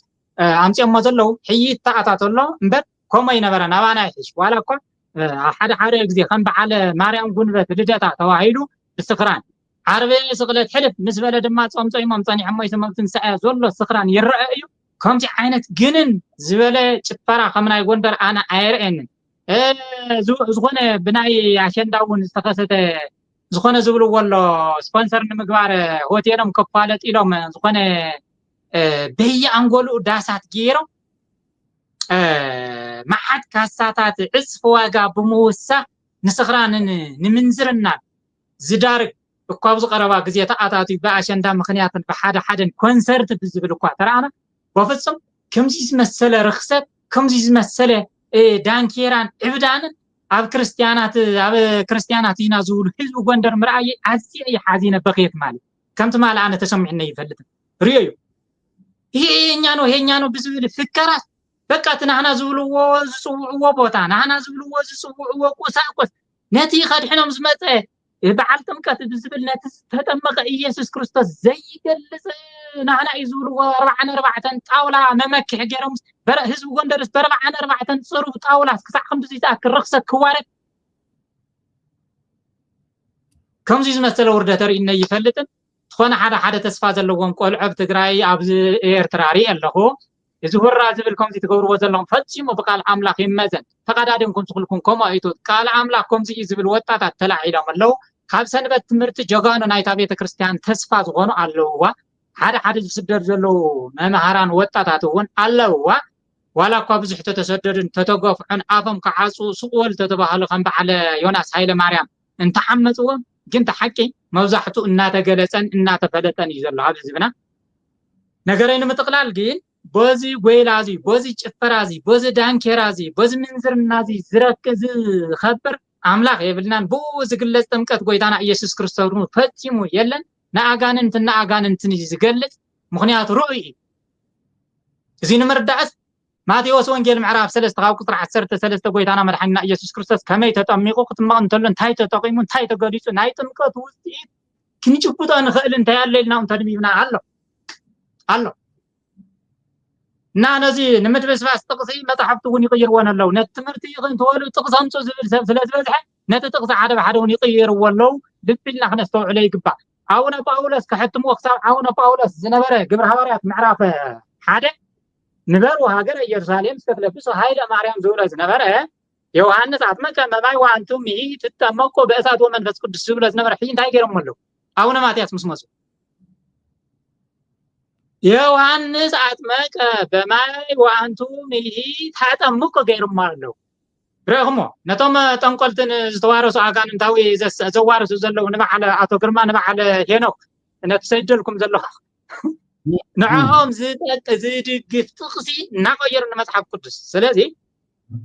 اب اثيوبيا زلهم كمون اب ارترا زلهم اب كل عالم زلهم سماعت نايز ميديا زي يكون نايز نحلفو زلنا تግርኛ ቋንቋ መጽሐፍ ቅዱስ ጥቅሲ ካብ መጀመሪኡ ዝነበረ መጽሐፍ ቅዱስ ከመይ እዩ ብማይ ከጠምቅ ዝኽእል ማን እዩ ብመንፈስ ቅዱስ ከጠምቅ ዝኽእል ማን እዩ ዮሐንስ በማይ ዘጠመቀ ንስኻትኩም ግን አድሕር ሄዲተይ መሐልቲ ባሐውን በመንፈስ ቅዱስን ክትጠመቁ ኢኹም ይተባሃለም በሐውን በመንፈስ ቅዱስን ከዘጠመቅ ዝኽእል ኢየሱስ ክርስቶስ ይምበር ንማንም ካለ አገልጋል አይተዋበል ማንም ካለ አገልጋል ከጠመቅ ዝኽእል በማይ እዩ በማይ ከጠመቅ እንተሎ ድማ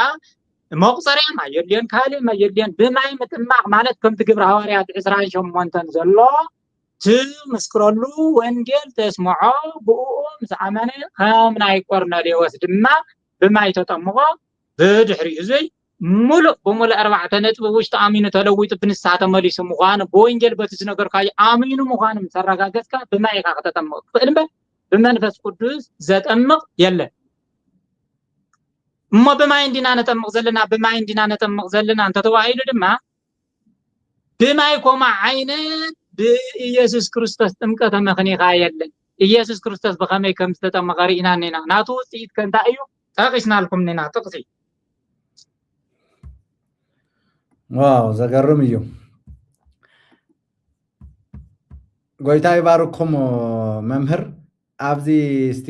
ሓደ ነገር ክንርኢ ደልየለኹ እዚ ናይ ብሉይ ኪዳን ዝነበረ ታወትን እዚ ናይ ሓድሽ ኪዳን ታወትን ኣዝዩ ዓብይ ዝኾነ ፍልልይ እዩ ዘለዎ ፍልልዩ በብዙሕ ነገር እዩ እቲ ፍልልዩ ማለት እቲ በዋና ዋና በክልተ ክንገልጾ ንኽእል ኢና ትፍልልዩ ቀዳማይ ፍልልዩ እቲ ናይ ብሉይ ኪዳን ታወት ሓደ ታወት እግዚአብሔር እዩ ዝበሃል ናይ ሰብ ታወት ኣይኮነን بسم سب زتسيما أيقونن بسم أملاخ زتسيما إيو بسم فطور زتسيما أيقونن بسم فتاري زتسيما إيو تفل اللي مالتي ممر بتعمي تزحزن بحكي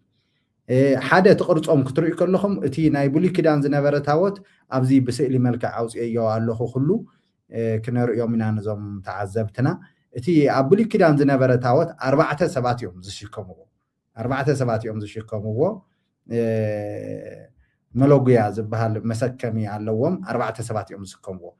ازي حجي كم تعنتو يصبو غيرهم زغلصخمو قل سبات يوم زسكم وحده سب يزسكمو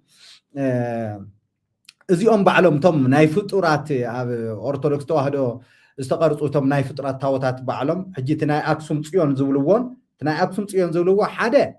مستم اب اثيوبيا زلو نايتم ካብ ሓደ ክሳዕ 30 ዘለው በዓላት ጣዖታት ተጸሪቦም ዘለው ጣዖታት ቅርጹ ፍልይ ዝበለ እዩ እቲ ናይ አክሱም ጽዮን እቲ ናይ ሙሴ ጽላት ዝብልዎ ምስ ክልቲ ዘይመሳሰል ምስቲ ኣብ ብሉይ ኪዳን ዝነበረ ኣብ እስራኤላውያን ዝነበረ ኣይመሳሰልን ምስቲ ኣብ ኢትዮጵያ ዘሎ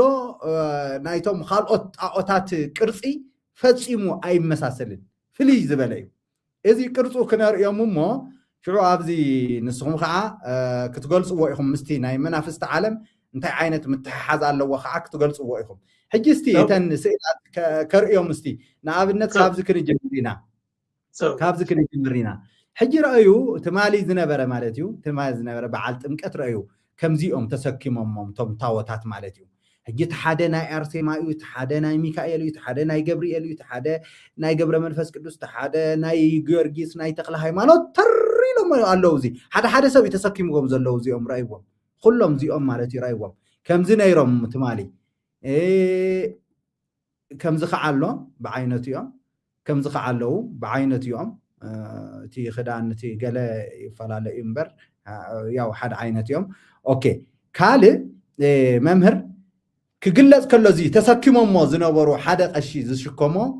كجلس كله خا كنريكم هنا حجي كجلس كله نسو كجلس كله كنريكم حجي خا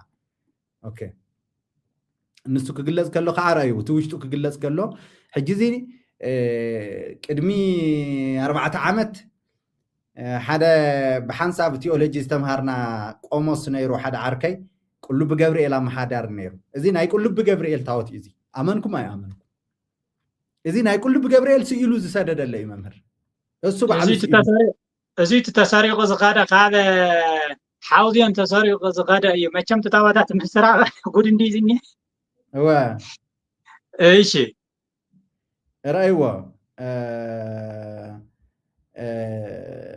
إذا حجي تينا كله بجبريل رأيو تي تسحيف زلوا قبل عليو أسماتيو يقرمك أسماتي إلني ناي أجان أنت أسماتيو 4 مأذن يرأيوا 4 مأذن نام مسراق زخدله نام معراب نام سمين نام دبو أب 4 مأذن أسمات هاللو ألسام الله ألسام يزني أحلف هو ألسام يزي تحنت أحلف هو كذي من تان كافل أحلف هو ريا ألسام يو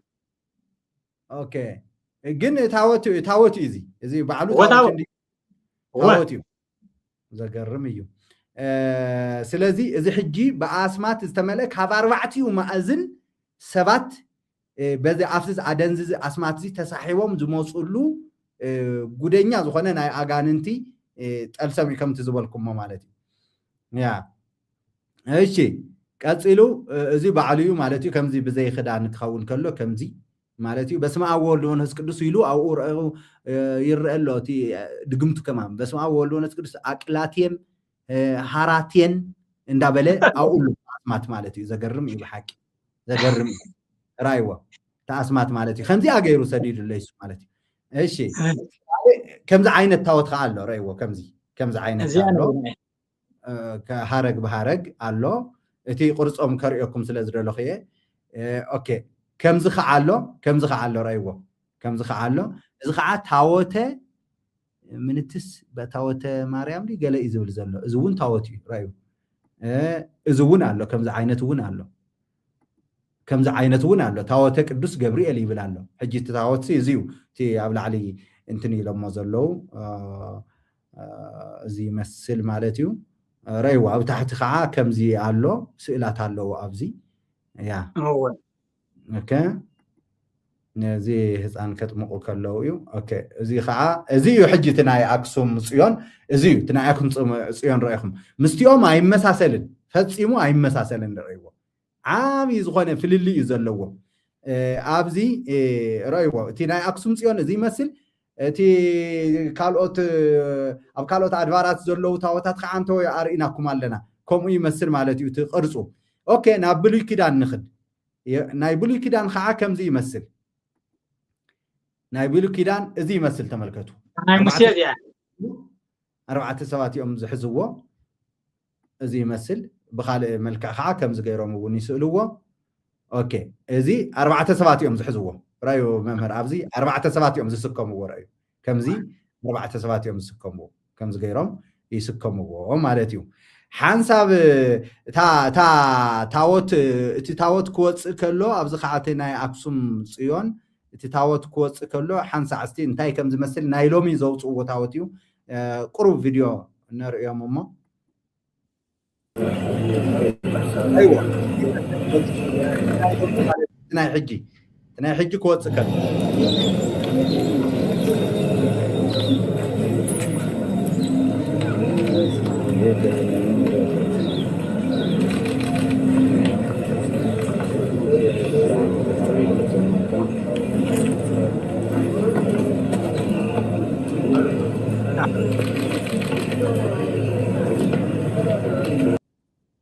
ازي مسل كالي بتعمي تزحزن ممهر ጭፈራ خع حنت ጭፈራ لا توم من اسيات كم تعنتو يزغلصخمو بفلا افتي ناي ጎንደር ገለ توم من اسيات خمزي نصلا يغورمو بلاعلي او بنصلا تشفينم ودن قالن او انتن يبلوهم تاوت አለኩ አብዚ ደውይሉ ሕጂ او ይስዓዓሙ ማለት እዩ حنتي فيديو نرأي ابزي بጥምቀት ዝግበር رايو زي بጥምቀት በዓል እዩ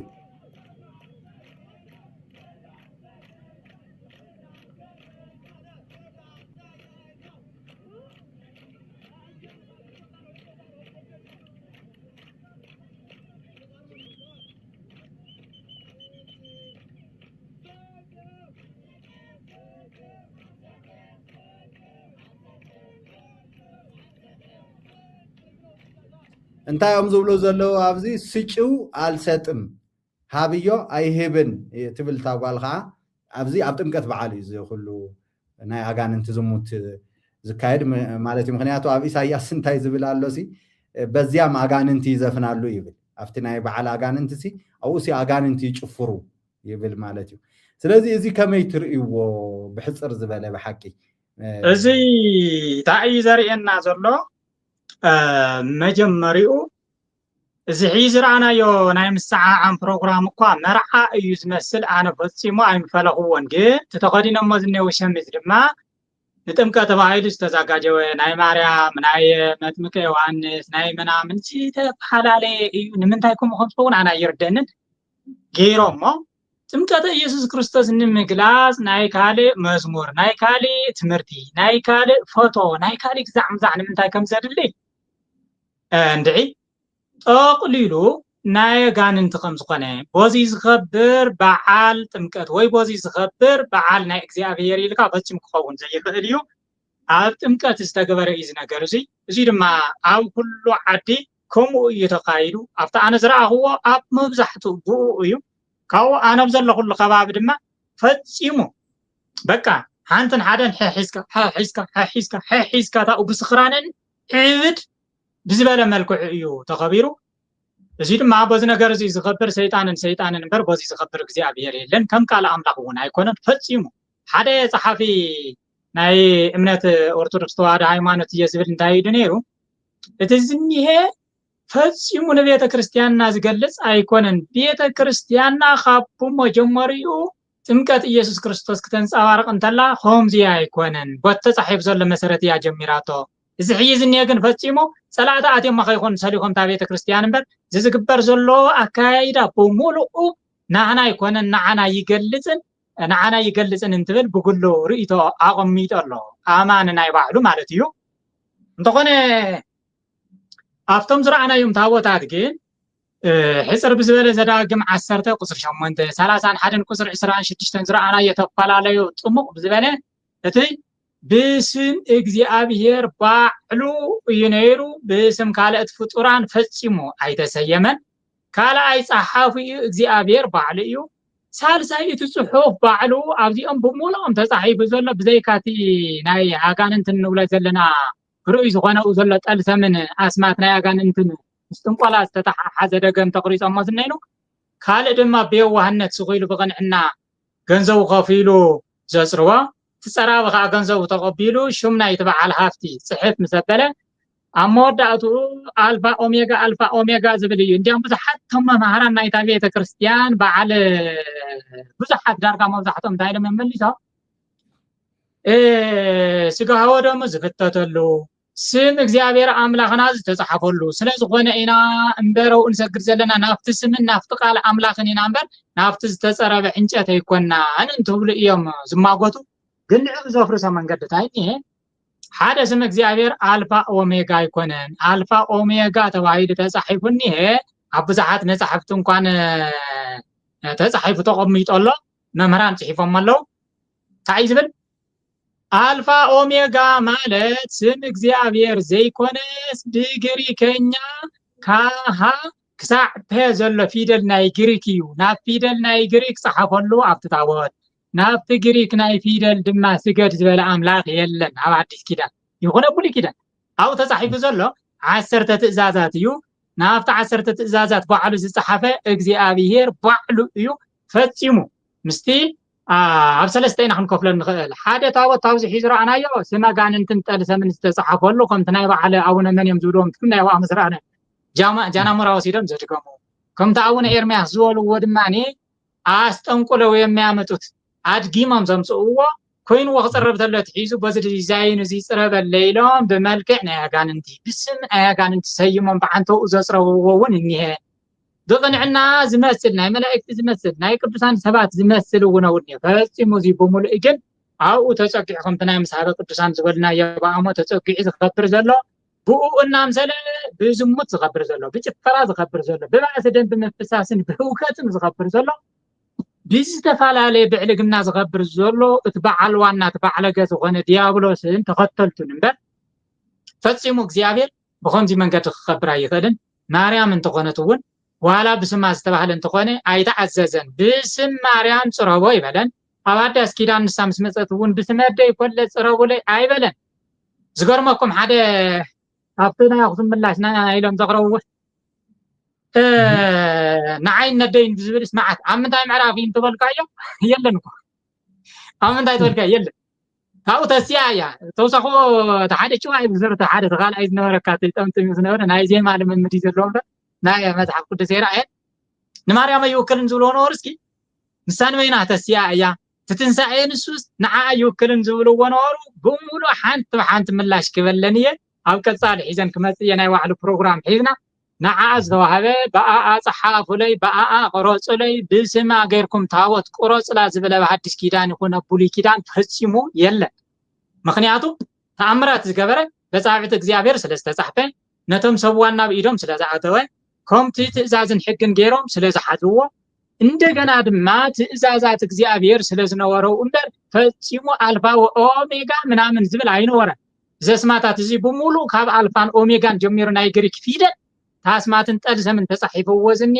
አጠንቁ ኢሎም ዘምጽውዎ አድጊሞም ዘምጽውዎ ንጥንቆላን ድጋምን ክጠቅሞም ኢሎም ዝገበር ወጥራሂ መጽሐፍ ቅዱስ አይፈልጦ እግዚአብሔር አይፈልጦ ቤተ ክርስቲያንና ወሕ ዘመን ካታ እውነተኛ ቤተ ክርስቲያን በክርስቶስ ተመስረተት አይፈልጦ ሐቂ አለ ይትብሉ ተኾንኩም መምህራን ናይ ቤተ ክርስቲያን ከንታ ጥቅስ ተጠይስና ንሕልባ ዘለና ኣብዚ ምዕራፍ ዚን ቁጽር ክንዲ ዚ እንደታ እዩ ዝብል ዘሎ እኒ አባብ ሐዲስ ኪዳን ሐዋርያ ጳውሎስ ኣብዚ ምዕራፍ ተጠቂሙሉ ጎይታ ኢየሱስ ክርስቶስ ታቦተ ቅርቡ ላይ ላጽሪው እዚ ሒዙ ቀሪቡ እንተ ሰብ ጥምቀት እንተ ሰብ ዕርገት ኣብዚ ኾነ ይኹን እንተሊ ጻሐፍልና አይደልን ከም ዝበለ አየድልን ከም ዝበለ ናይ ሐዲስ ኪዳን ከመይ ይመስል ናይ ብሉይ ኪዳን እንታይ ይመስል አርኢናኩም ስለዝኒና ዘይኮይኑ ዝርኢና የዝኒና በሚልዮናት ዝቁጸር መጥረብቱ ይኹን ተሸኪሞም ዝኸዱ ዘለው ይኹን ትሕዝቶ ናይ ውሽጢ ይኹን ኩሉ ብዝተፈለይ እዚ ናጋንንትን ንደገምትን ጥራሕ ዝቆመ እምበር እግዚአብሔር ዋላ ሓንቲ መዓልተ ሐዲስ ኪዳን ዘዳሉ ወደይሉ ዘጋጀው ዘገርም እዩ ዋው መምህር ብጣዕሚ ዘገርም እዩ ካልእ መደብና እንዳወዳእና ኢና ኦሬዲ ሓደ ቪድዮ ሎ ዝሓዝናዮ ግን ሕጂ ግዜ ስለ ዘይኣኽለና ኣብቲ ዝመጽእ ግዜ ከም ፍቃድ ኣምላኽ ጎይታ እንተረድኢና ናይ ኣምሓርኛ ፕሮግራም እውን ክንጅምር ሓሲብና ኣለና ስለዚ ኣብቲ ቀጻሊ ዝህልወና ፕሮግራም ኣብኡ ሙሉእ ብሙሉእ ክነልዕሎ ንደሊ ሓደ ማለት እግዚአብሔር ይመስገን ካብ አክሱም ጽዮን ተምዋና ናይ ስብከተ ወንጌል ሓላፊ መምህር ዮናስ ዝበሃሉ ናይ ሲኖዶስ እውን መልአተ ጉባኤ ናይ መጽሐፍቲ ጉባኤ ናይ ሊቃውንቲ ጉባኤ መራሒ ወይ ሓላፊ ዝተባሃሉ ሰብኣይ ኣብዚ ስለይኹም መልሲ ሂቦም ኣለዉ ምክንያቱ እቲ ነገር ተንኪፍዎም ስለ ዘሎ ብሓቂ እውን حق زلوا نجار إذا تنكفون سب سلزي تنكفوا وام سلزلوا تنجر حق سلزخانة تسقم زك العخمو حق سلزخانة السوشيال ميديا صريحهم تأكيدهم ملسي ذهبوا له حدا فيديو له سلزي قرو تنكف هبلنا يكن حل فينا بزعبوا استي مجمرياتي حدا خلته اللوا فيديو زحاز كون جن قرو استي كتسمعوا ونمو أفتي زمز سامون أفتي زمز زلوا برنامجنا ملؤ بملؤ ملسي كتبوا له يخم من دجانا نعقم مخنياتو تنجر تنكفوا ومالله تنجر بتعمي سوشيال ميديا ناتو برنامج سريحهم كساعد صار حلو مخنياتو وتنجر حق سلزخانة مالتيو استي تن فيديو كنت نافني نامو أو قرو تقولنا نجري لكم شعو برنامجنا كنزازمينا بيلزق حتى تعياني تخلي تحته بعتلخو أتحس بيلزق حتى تعياني تخلي تحته عندنا قدس عندنا مريم كم كله سوا بقالتها من ساعتها أتتس نا يقولوا حدا منافق عنا استي بس تمروا قدس بتفسيرنا استي تاي مثل زرب بالكل ماشي قدس دنجل مريم مدينا بقالتها من ساعات كم هجرة خطسية توهيلو أنا مرجعتها إيه زول نايت كسان مركتان يرى قال زبل تزاروا وزروازيو كم نايت كسان أصمروا وزايو أظن هذيو كمزيل كازر زروا ياو زيت خمزيل الزارب سب زيت مهارة أبيت كسان زعاب مالت أبيت كسان أبغوا زعابه نايم صحفت مستيوز زي فلت أسوي كلنا خلينا مغنياتو مريم كم هاجر راح تسياز بهذا النجار أرجز تنسى موتانا لأن تناقينا تنسى موتانا له مزيو منهم زروا يقولن تنسى موتانا له أفتو عندنا قرنتوس مرة عصت حمشت قصري عروان كلتن يزرع بزي ماسن يبل بزفرس بزبس في السجع كقبريو ما نفس مالتي ما نفس كقبريو يبل مالتي تعاون تايل ويتنسى بزي ماسن يبل مالتي بزي فرس بزي بس في السجع ما عندنا كل عليو يبل مالتي ولا تمسات مالتي سلازي كاو زوجني هذيو نماني زمن كنت تلنا خوينا كابدن قل ماريا وزع إذا الله فترات كله بمولو كل فترات كله يملكته نقدر سدنقل ماريا مدينة جن زي يملكتان أي ملكتان مخنياته يملكتان مالتيو قدر سدنقل ماريا مدينة كفترات كله علي قرب يا قرب تعرينا تحتيو كفترات على قرب دنقل ماريا مدينة فتير واي سلازي كفترات كله قدر سدنقل ماريا مدينة أما قابر أفتزعتو مقابر زعتو تلقى قدس دنقل ماريا مدينة حانت بمنهم عينت كالا حانت نجار كيتنا خا ناي قدس دنقل ماريا مدينة قبر انقر تلويتا دنقل ماريا مدينة منقص سمعت عتيا بقى منهم تأشمي ولن أبز حزق زيزيو من يمنقص سمعت زلتين خوينا قدس دنقل ماريا مدينة أيام مالتي سلازي زي أصل زخانات ها منقص سمعت زعتو كل فترة زعتو بمعزايو زعت ناو تينا خوينا كل بقلة مسعات بمولو كسعادة مسعات أو جنة يزال كلي بمول سب زماته كله أو جنة يزعته نعرفها نعبرها من يساكني أيكم زهاو الجنة زماته كله أو يزعته سلازي كده سرنجل ماريا مدينة جن أبي أزلان تلنا خوينا من قصة سمعت زلا كل سب بمولو بعزة كعاتن تلنا خوينا دحري لا تمسعات زلا كله صباح زجاجة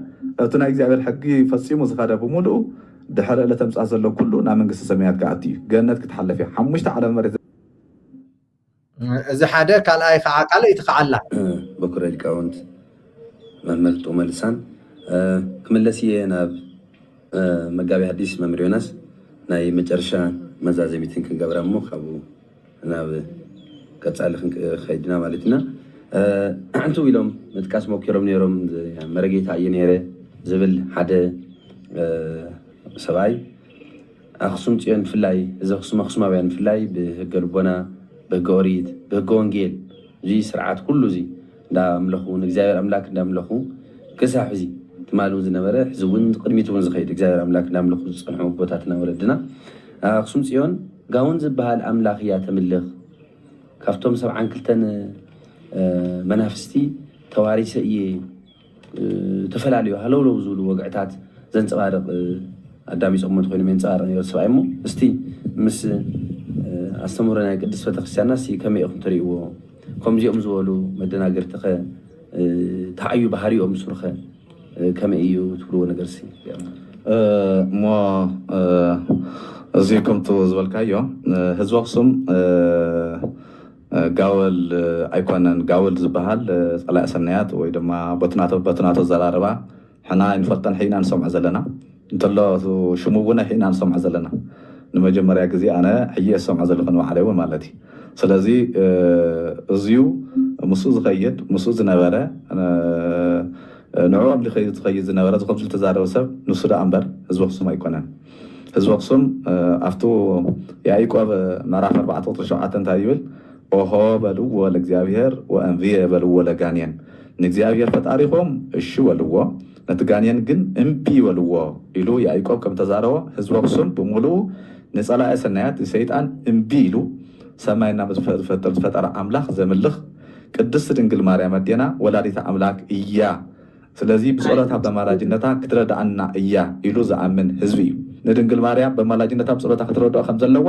زعمن هزبي نجزاير فطاريو زملخ هزبي أملكت نجزاير فطاريو كسفح خمسة لو زعمن هزبي دعمر بعجانتي بسيطانات زملخ هيكونان هزبي عيقوكم تعطوا زولا انبياء ولا جانين وهو ولا نجزاير كرو ولا نجزاير ويقربكم ويقوي من يكمو سلازي كم زولا ويقوي منكم إذا خمس زولا نسيطان ثلاثة انبي ولا وك كواخاتكم قويو نجزاير فطاريكم ولا يقربكم يلو يا عيقوكم تزاروا هزوكسوم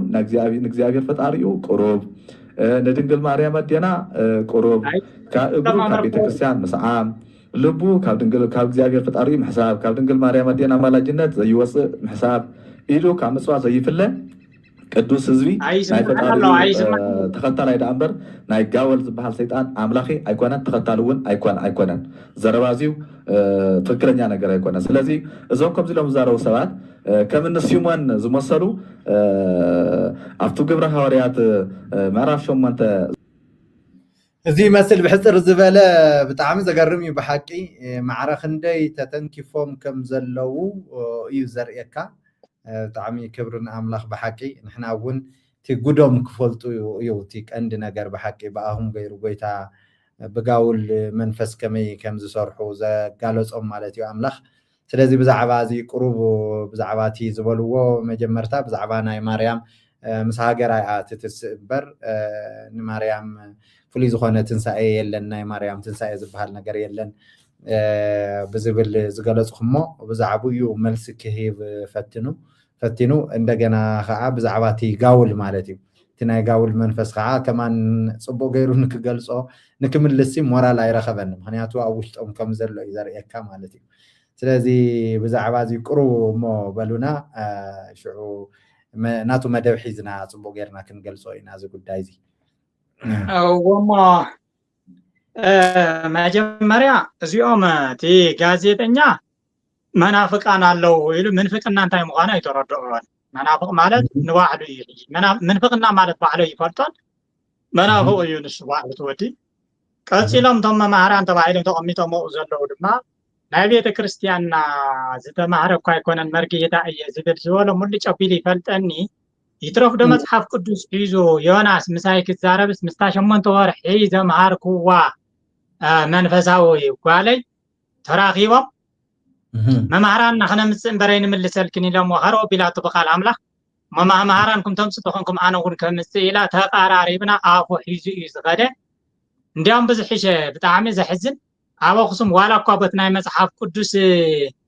ዳግም ልደት ዝህብ እኳ እንተዘይ መሃሩ ሓቂ ንምዝራብ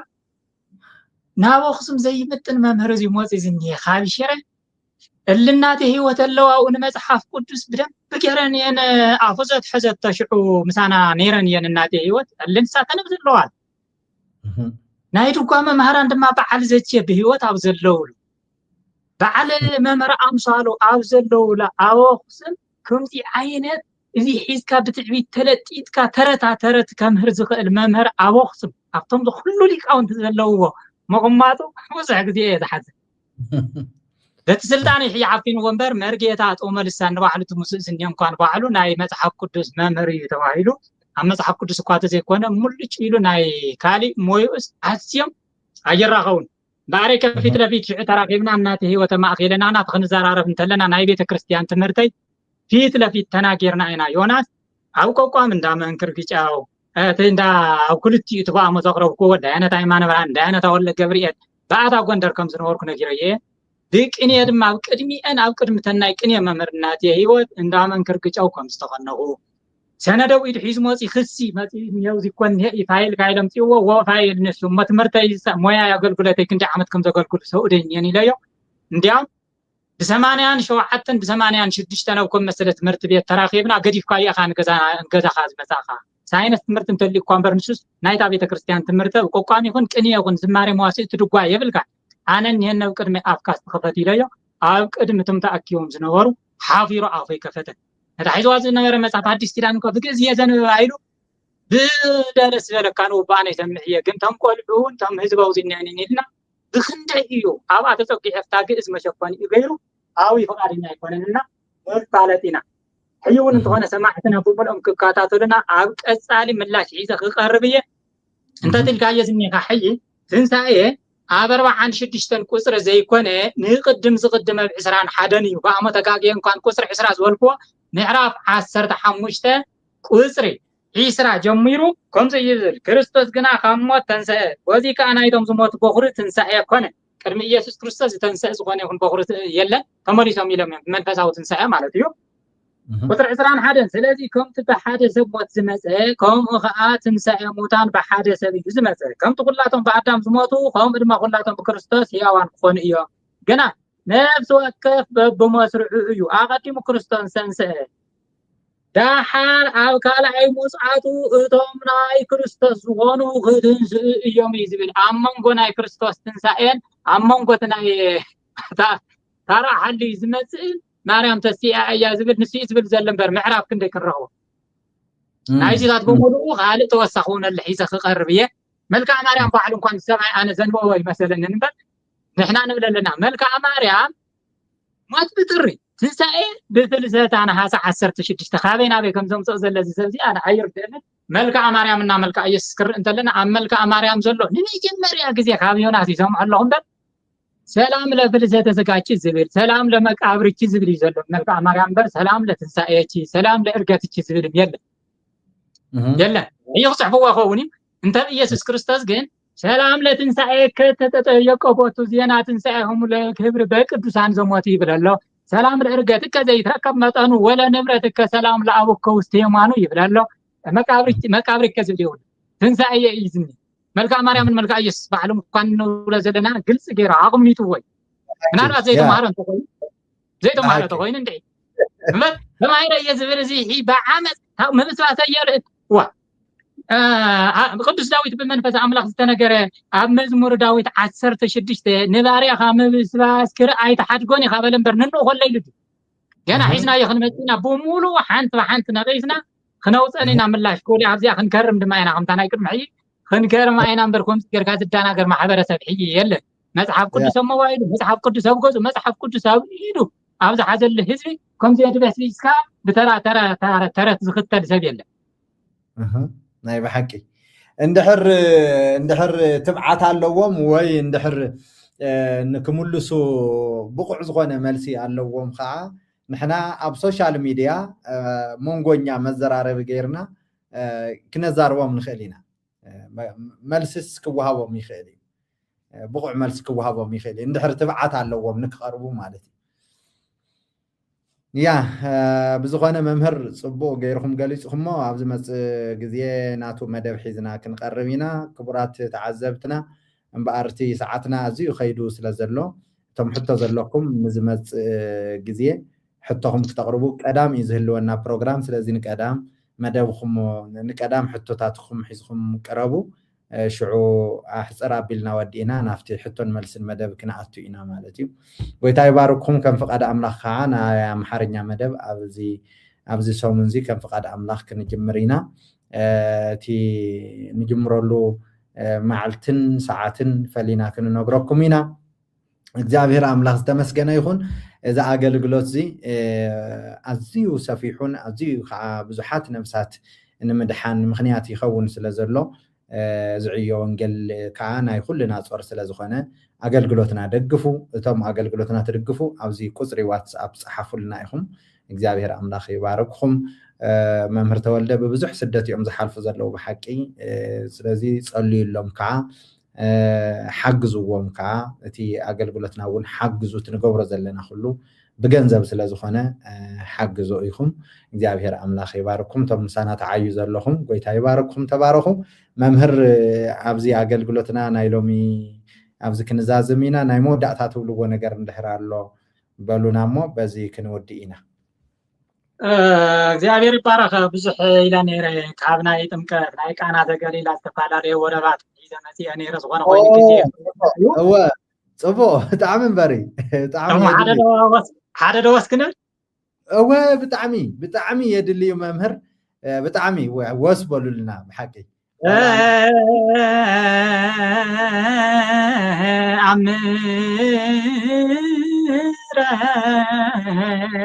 ومنكر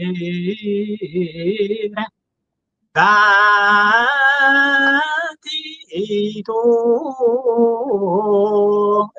እግዚአብሔር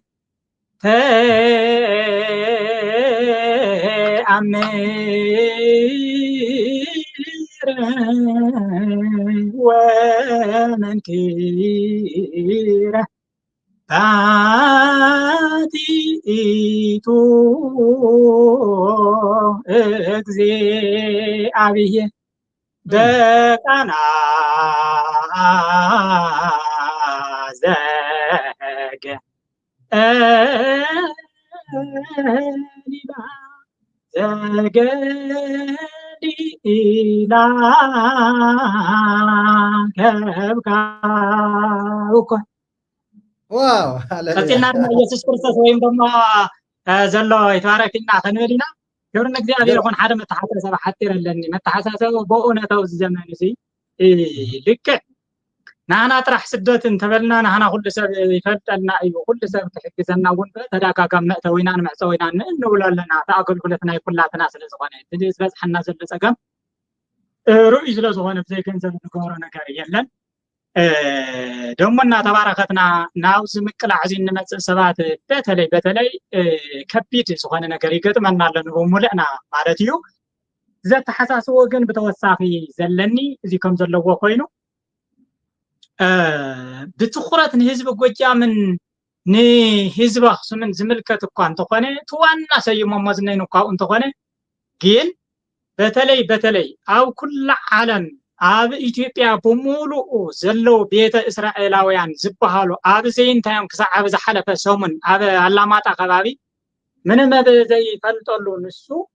ፀዊዖም እዚን ክንበካና ዓይለም ፀዊዖም ብኣሰቃቕ ዝኾነ ቀተለ ቀቲሎሞ ኣለው ህዝብና ሓደ ብሓደ ኣሕዋትና እዮም ምንም ይኹን እምበር ደቂ ኣዳምን ሔዋንን ዝኾኑ ኩሎም ብመልክዕ ኣምላኽ ዝተፈጠሩ ሰባት ኣሕዋትና ይጠፉ እዮም ዘለው ጠቕሊሉ ናይ ዘርእ ምጥፋእ እዮም ልዕሊኦም ዝከናወን ዘሎ ሓቂ ዝፈልጥ ዘበለ ሙሉእ ብቃል ኣምላኽ ነዞም ሰባት እዚኣቶም ጠበቃ ክኾኖም ኣብ ጎኖም ጠጠው ክብል ትዝረኽብዎ ዘለው ሞትን መከራን ስደትን ይኣክል ክብሎም ትዝግበር ዘሎ ከዓ ትኽክል ኣይኮነን ክብል እየ ኣነ ብቃል ኣምላኽ ፈፂሙ ቅቡል ኣይኮነን እቲ ብሽማቶም ዝሰርሕ ዘሎ ብዝሓለፈ ከም ዝበልናዮ ቀፃሊ እውን ስፊና መብራህሪ ክንበሉ ኢና ኣጋንንቲ እዩ ኣጋንንቲ ብዝገበሮ ዞም ሰባት እዚኣቶም ይጠፍኡን ይሞትን እዮም ዘለው ስለዚ ትኽክል ኣይኮነን ኢልና ብጣዕሚ ኣብዚ ሃይማኖት እዚ በተለይ ብድንቁርናን ብድሕረትን ተሳዒሩ ስለዘሎ ብምርዳእ እዩ ክቀረብ ዝግብኦና በብ ዘለና ክነረድእን ይንዓቶም ከዓ ኣብ ጎነም ጠጠው ክንብልን እዚ ናይ ሎማዓንቲ መልእኽቲ እዩ ይሞቱ ስለ ዘለው በቡ መዓልቲ ይሞቱ ስለ ዘለው ደሞ ኣብዚ እንታይ እዮም ዝሞቱ ዘለው እዚ እየ መልእኽቲ ንሰማዕትና ክሕልፍ ዝደሊ እዚ ተረፈ ግን እግዚአብሔር ካብ ግዜ ናብ ግዜ ፀቁ የብዛሓልኩም መምህር ጳውሎስ ከምኡ እውን ናይዚ ምድዓን ቴሌቪዥን ቦርድ ኣመራርሓ ዘለኹምን ኩልኻትኩም ናይዚ ሚድያ እዚ ተኸታተልቲ ዝኾንኩምን ኣብ ኩሉ ክፍለ ዓለም ዘለኹም ቅዱሳን ኣሕዋትናን ከምኡ ተኸታተልትና እግዚአብሔር ፀጉ የብዛሓልኩም እግዚአብሔር ዓይነ ልቦናኹም የብርህ ተባረኹለይ አሜን አሜን ዋው እታ ካልአይቲ ወረብ ኣላ ድያ ኣላ ክብላዶ ማዕፀው ክትኮነና ጽቡቅ እወ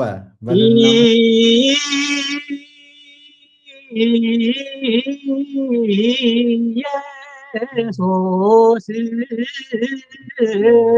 ክርስቶስ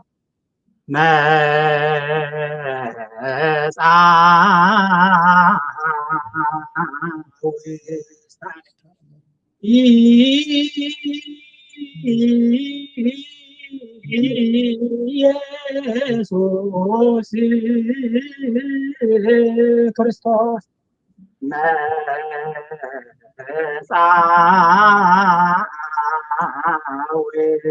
ዓለም በብርሃኑ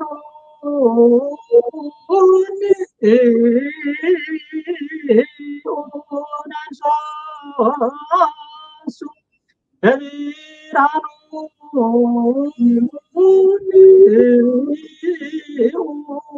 ናንሶስ ሃሌሉያ ክብርና አምላኽ ብሓቂ እግዚአብሔር አምላኽ ይባርክኩም ዋው ኣነሲ ግርም እንድዩ ዝብለኒ ብሓቂ እቶም ሕጂ ዓንቶ ወይ እንታይ ይብል ነይሩት መምህር ዮናስ ወልወሲ ኣብ ቤተክርስትያን ኣይዓበየን ቤተክርስትያን ኣይትፈልጦን ናይ ቤተክርስትያን ትምህርቲ ኣይተምሃረን እሞ ናይ ቤተክርስትያን ትምህርቲ ዘይተምሃረ ዝሕጂ ዝበልኩሞ ከመይ ገይሩ ይብሎ እስቲ ብሓቂ ንዓበላ እንተ ዝበሃለ ይብላ ኣለትኒ እንደ ይብላ እንተቐፃለ መስተ ይብላ ናይ ብሓቂ ያ ናይ ብሓቂ በቃ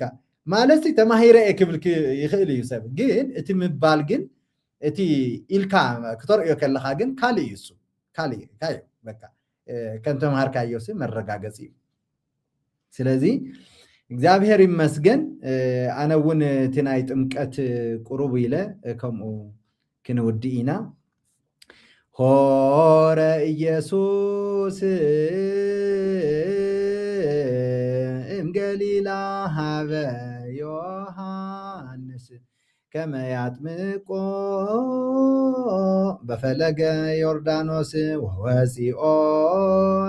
ماي تره وسماي مساقال امدمنا زيبل زنتو وتولي زعفكر لوتو سمعو وواسيو ماي وواسيو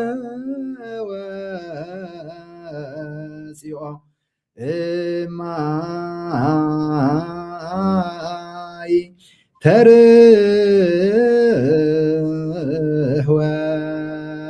سماي وواسيو ماي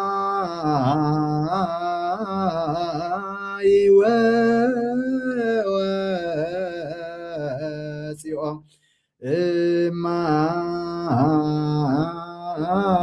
ماي تره وسماي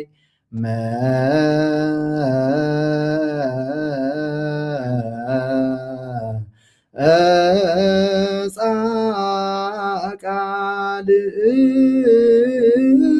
دمنا زيب ما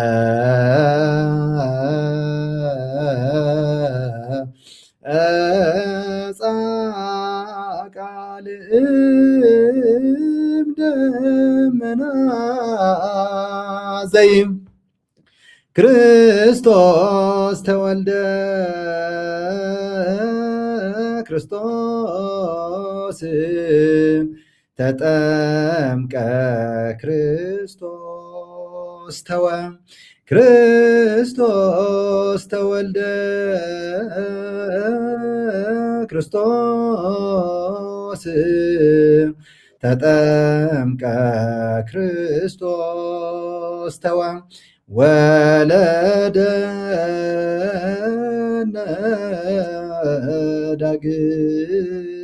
ዳግመ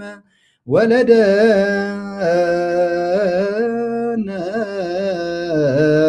ዳግመ መንፈስ ቅዱስ ወማይ ጎይታ ይባረክ መምህር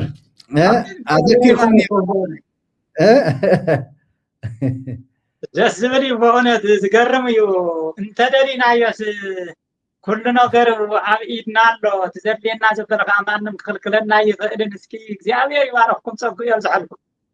አሜን አሜን መምህር ስለዚህ ኢየሱስ ገና ክንወርወሉ ገና ክነገልግሎ ገና ክነምልኾ ገና ክነሸብሽበሉ ኢና ክብርን አምላኽ ይኹን መምህር ብጣዕሚ ኣዝዩ ሰፊሕን ዓሚቕን ብቃል አምላኽ ዝተሰነደን ብሓቂ ብቁዕ ዝኾነ ምስክርነትን ሂብኩምና እግዚአብሔር አምላኽ ይባርኩም ብሓቂ ጸጋ የብዝሐልኩም በቲ ትገብርዎ ዘለኹም ምስክርነት ከዓ ብዙሓት ነፍሳት እየን ዘምልጣ ዘለዋ ብዙሓት ነፍሳት እየን ብሓቂ ናፍቲ ዝፈጠረን ጎይታ ዝምለሳ ዘለዋ ስለዚ ከዓ ክብሩ ጎይታ ይውሰድ እቶም ኣሕዋትና ዝኾንኩም እቶም ወንጌል ዝተረድኦኩም እቶም ዝድሓንኩም ኣሕዋትና ከዓ ምሳና ኮይንኩም ብኩሉ ነገር ምሳና ኮይንኩም ክትዓዩ ብጸሎት ብፋይናንስ ብጎይታ ፍቅሪ ንሕብረኩም ኣለና ጎይታ ይባርኩም እምበር ናይ መወዳእታ ጸሎት ክንገብር ኢና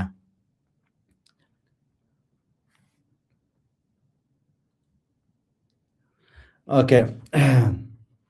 አቦና እግዚአብሔር ነመስግነካ አሎና ስለዚ ግዜ ተባረኽ ጎይታ ክነገልግለካ ስለዝረዳእካና ሓይሊ ስለዝሃብካና ጎይታ ብኩሉ ነገር ከዓ ጎይታ ምሳና ስለዝኾንካ ነመስግነካ አሎና ንመምህር ተወልደ ጎይታ ሓይሊ ስለዝሃብካዮም ትብዓት ስለዝሃብካዮም ብኩሉ ነገር ክእለት ስለዝኮንካዮም ጎይታ ብኩሉ ነገር ከዓ ጎይታ ክተብዑ ንስኻ ስለዝረዳእካዮም ነቲ ቃል ምስክርነት ብትብዓት ከውፅዎ ከዓ ካባኻ ስለዝኾነሎም ነመስግነካ አሎና ጎይታ ሕጂ እውን በቲ ዘለውዎ ኩነታት ኩሉ ክትረድኦም ጎይታ እቲ ምውፃኦም ምእታዎም ኩሉ ዘድልዮም ዘበለ ነገራት ኩሉ ጎይታ ንስኻ ክትምልኦሎም ብኩሉ ነገር ከዓ ሓይሊ ክትኾኖም ብስም ኢየሱስ ጸሊና ኣለና ካፍቶም ቀትሪ ምስለይቲ ክቐትልዎም ዝደልይዎም ዘለው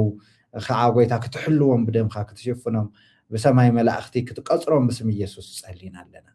ኩሉ ንኽብርኻ ይኹን ክፉእ ዘበለ ኩሉ ይተኣሰር ብስም ኢየሱስ አሜን እግዚአብሔር አምላክ ዝተመስገነ ይኹን መምህር በዚ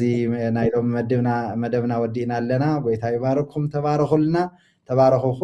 ኩልኩም ተዓዘብትና እግዚአብሔር አምላክ ይባርክኩም እዚ ቪድዮ ንብዙሓት ሸር ግበርዎ ኢኹም ሻሎም